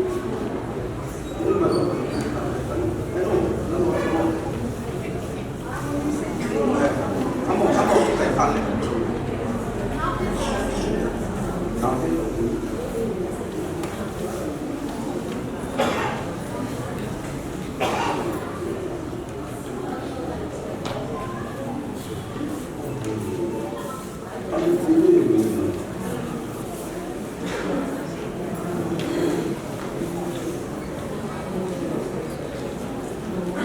kamu teh dia hidup kalau tak amor pasal tangkat ini suara kamu sus bohong pa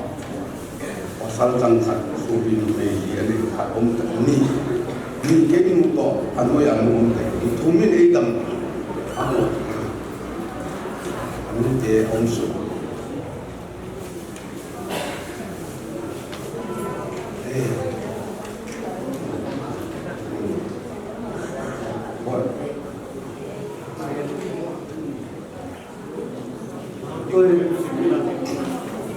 kay palang sanga na kanu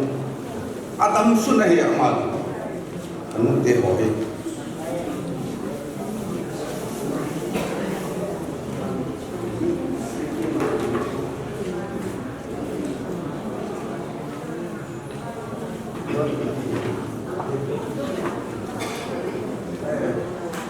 abana kan kau nem kolung umam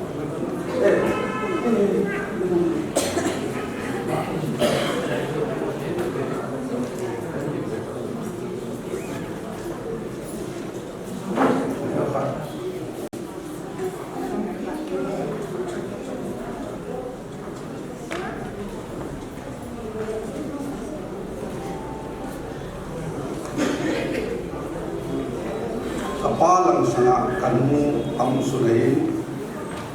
cho hồ lão à ông cái là cái là cái lão à ông lôi có là ai tặng cái chùm mua cái mùi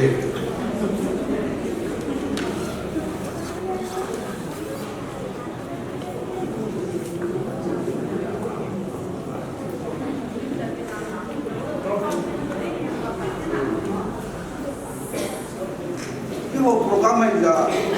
cái gì bộ rồi không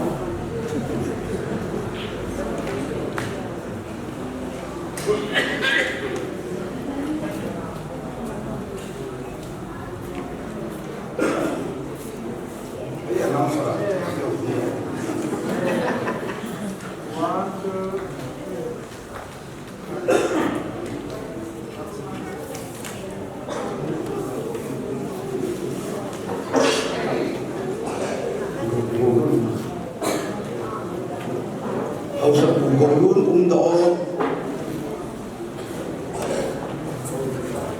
cùng lỗ nào ông này cũng đừng có thế đó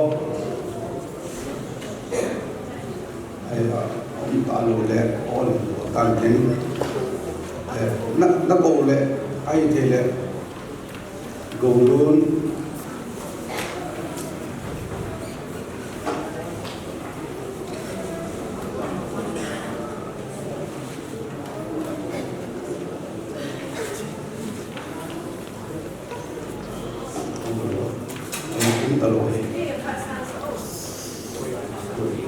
sáng thế đồ luôn đồ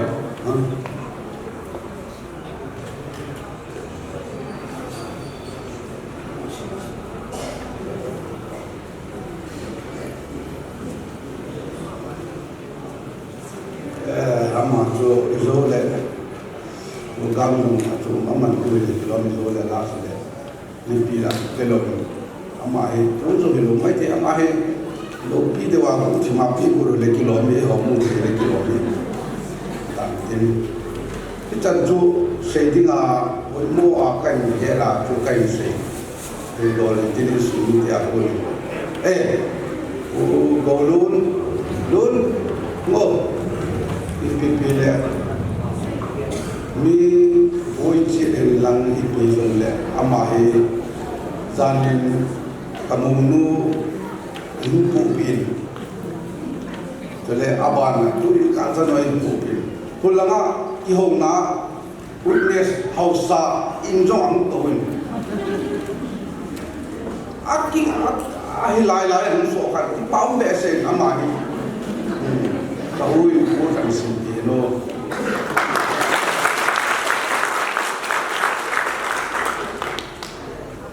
ki paum wal hin sin pi hello hin sin pi hello ni la de he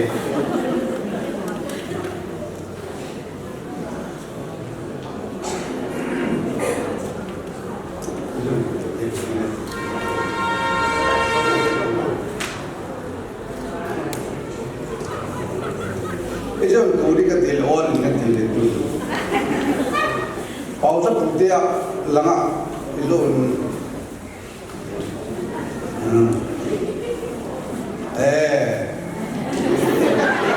Itu cede. Gamsum aha sat jin ko tu na ma wa hi Tameng wa district la kahi kun kalsun helo wa hi. Del pa pa lang helo ai jin kunin apihin mo na puntin apu lam thulun min khahintin simbang ka tinapon apu na apu lam rum min khahintin apu hubler apu humang apu nolam jendi apu tim abahe hela na umai na amanu sa Itian mulai ante legacy please parnu virus parpa loy muhe apuin apien apute wati onsi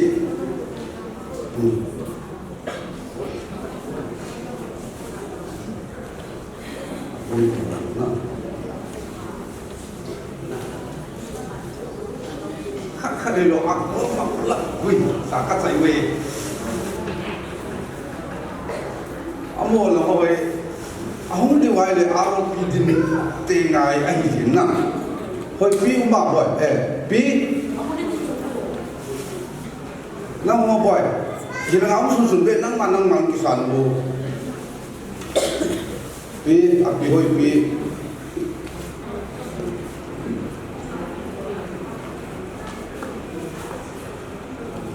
amo he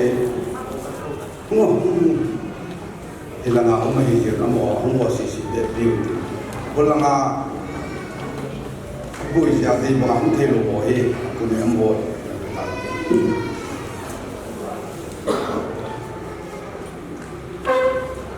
ke jun abula ba hi ta bo le tan ma la bo le ka ti le na ni nun kai ko te he asum pi a asum pi a ko gam ho thin pha bol na la bằng thế một để cái một cái chung bia cái bộ nuôi thì ấy chung bia cái bộ này thì ba cái sự nó mới cái chân chú sự dia đi dia thì có bộ đi ngã cái điểm thì số thì là cái chân tan đấy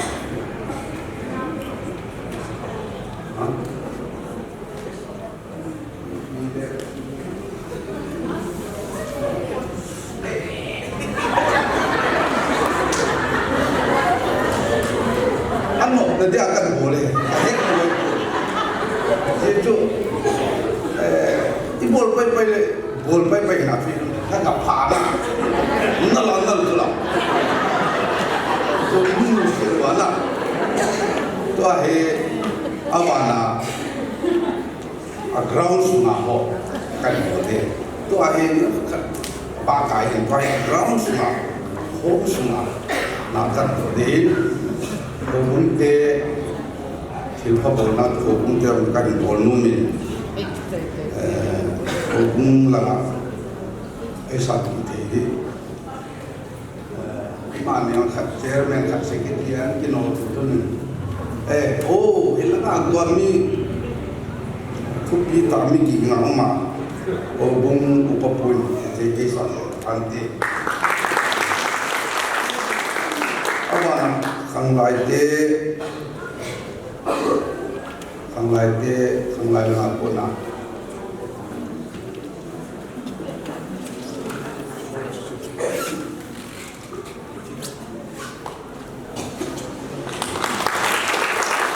apana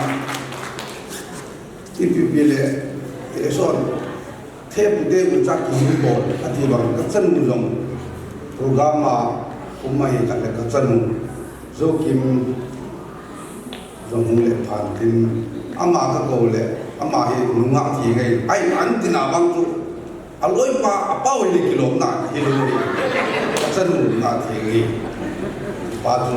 kan se to awang he ka kin ngai le anu jong talo an sai in sumite na ko ni ki pa tho sei na hi in chale ki pa thol pi ho hi in ki to ta in man bi ven to hin phat chai na ina thum ta ven phat chai na taw na mang ding ka ko ma sangin to ni kina program amin chunga phat man hin lo zo se chunga kondak hin na ki pa tho ga in sei in chale atok chan còn ngay ta ban hin la mi pi ho zo si chuma zo kon da hi nan ti pa thu ka in sein to hin mi pi bo no bin di mo tin phat chai na len kum ta na pa sai ta ni man pi di mo hin ten ti ke chai le in pa ma mo gin ten na ai ke tol do ti mo pu ni ne pe di mo hi ti jo khen sa na ka yen avela ka dunia ki chang te ni pakai naman mabana pate na bua Christian sum sim doa ong pan the na diwa naman na pan pidin na ko ma kataw ni ting la pakai tu ni kichang te ni ki pa pi nain in sum mi te hon le le cha asimovin di chen le cha ho kain so khom diu hin naman di che kane di ho patte ne bo piu wa ta sa ha na dam nei the na dinga naman kani na diwa pati nei bu pi divin na ko ma kong tau ni te ya pakai kichen na kin gon phan kichai to kin manin hu ki khen do ka tin ita chu pakai an ko so na langa sabon che ba chi ki ma ita chu an ko so khom dinga nang ma nei pui hoi diu ngai cham pakai jesu min ne nga kong tau ni amen.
Touthang tam sei lo wen na tu hian vai hun na tau na program na ina gon bang wen upa puin obu chairman pan in nei ten chung hi zeng di hai cái tao này tôi này bảo cho lại Themboi tiền bắt thầy buôn là cọp khát nụ phải chứ mà bắt thầy ra cũng là cho nó được trong mặt không mà bên thầy bảo chủ sẽ bên tiếng vậy bảo cho hiến buôn là hiến cô ăn đà hà Themboi hiến ăn ngoại hiến cô ăn đà hà tôi này à trên sông à minu khat tatinga in sunga hong kalru na ate pi in iche in sunga mo khat ano hai mo tai ta in sunga pon je inam pon be an be sa sunga chen ki pa fu seven one kita bang program to paten sak te bona isan ra ngai tema halo sampai pakai mata lah, oh, pakai kaki pau be, nalong set na taho kacang ben, program pagon tilawa, kita bang hal ni kau tahu ay kabang tedi wem, tahe dong jam ngai tu na, kerana ni cuma ba, tu ni macam pau cahin, macam no Themboi hi. Nang ma pat thebo na jala nang ma min jala pakai pastor kuna dan thenga ikut suina meris ane jonu ba toni in obulam kai ho to in sumi to ade sen atanu Themboi toni apa na chen sunga minu ka tingai ta tina pakai amu ta to honen ichan ge atuni a program kaman thi jalwen nakom akipa tu chen min Thingkangphai na he ada ha tu ya pa na chen sunga he mi pa ka he tai tin gelen hona in sunga hagaw min ko ta ta nang ma le ka ma to na he ta ta hun tong khom ding le chu ting le in sunga amani jala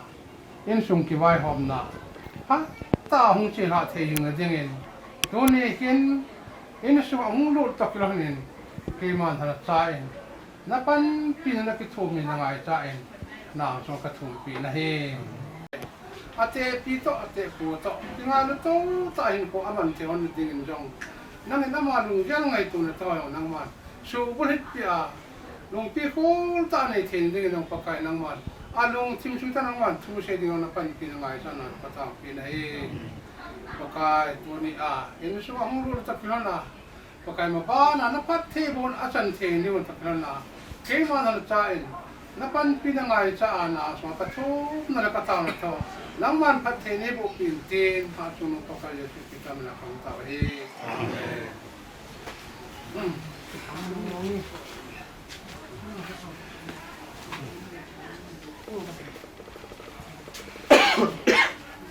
จะนักเชียร์ลุ้มมานักเชียร์เที่ยวตาจ้า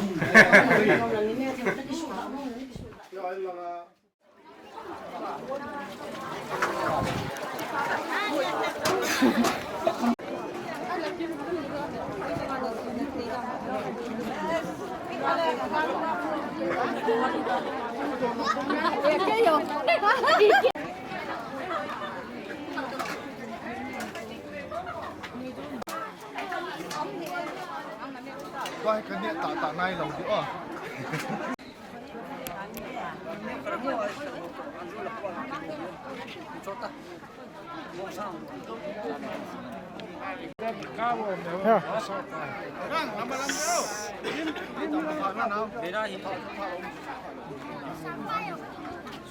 คิดไม่รักจะไล่เฮ้ยิ้มน้ำปีน้ำสองไงโชว์เนี่ยวัชบอ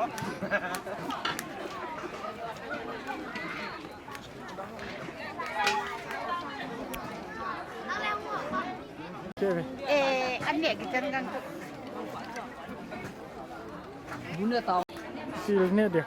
bà hiện to rồi ok Rosie Madame Rosie ở xe lên nung là tàu bì hầm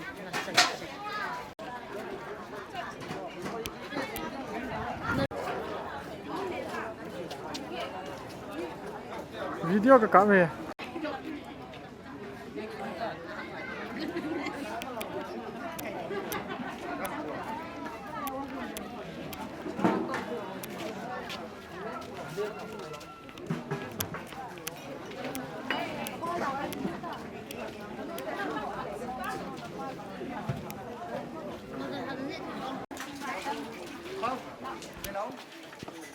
phải là ngầm này thì ha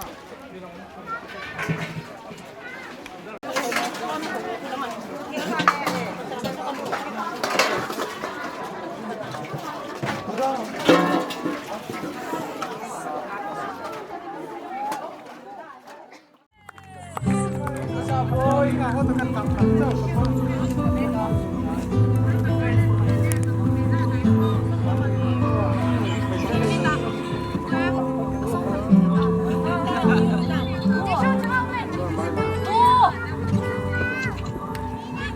chúng ta thêm vang bờ chúng muốn nào gồm kẹn sen nè con su tàu cả duyên ba dinh xe linh na hung pa cây đình nang vang lom lâu vang pe cắt chân kalung asai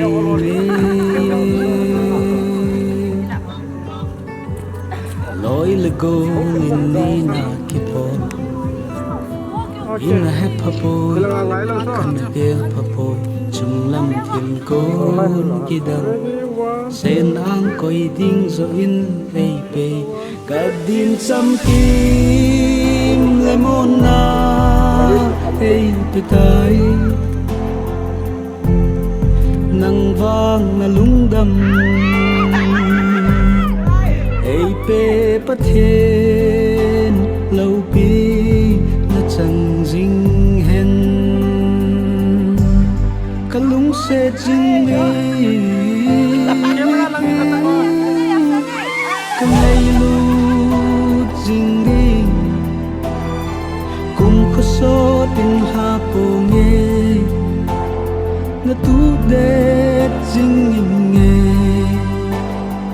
thấy ni nộp ni đinh đẹp dinh hiệp tê chúng bật hên sông của mình tao nán tông pan dinh hi tê khut xem mong bay bằng hiện ngày lụt nan trong đại tí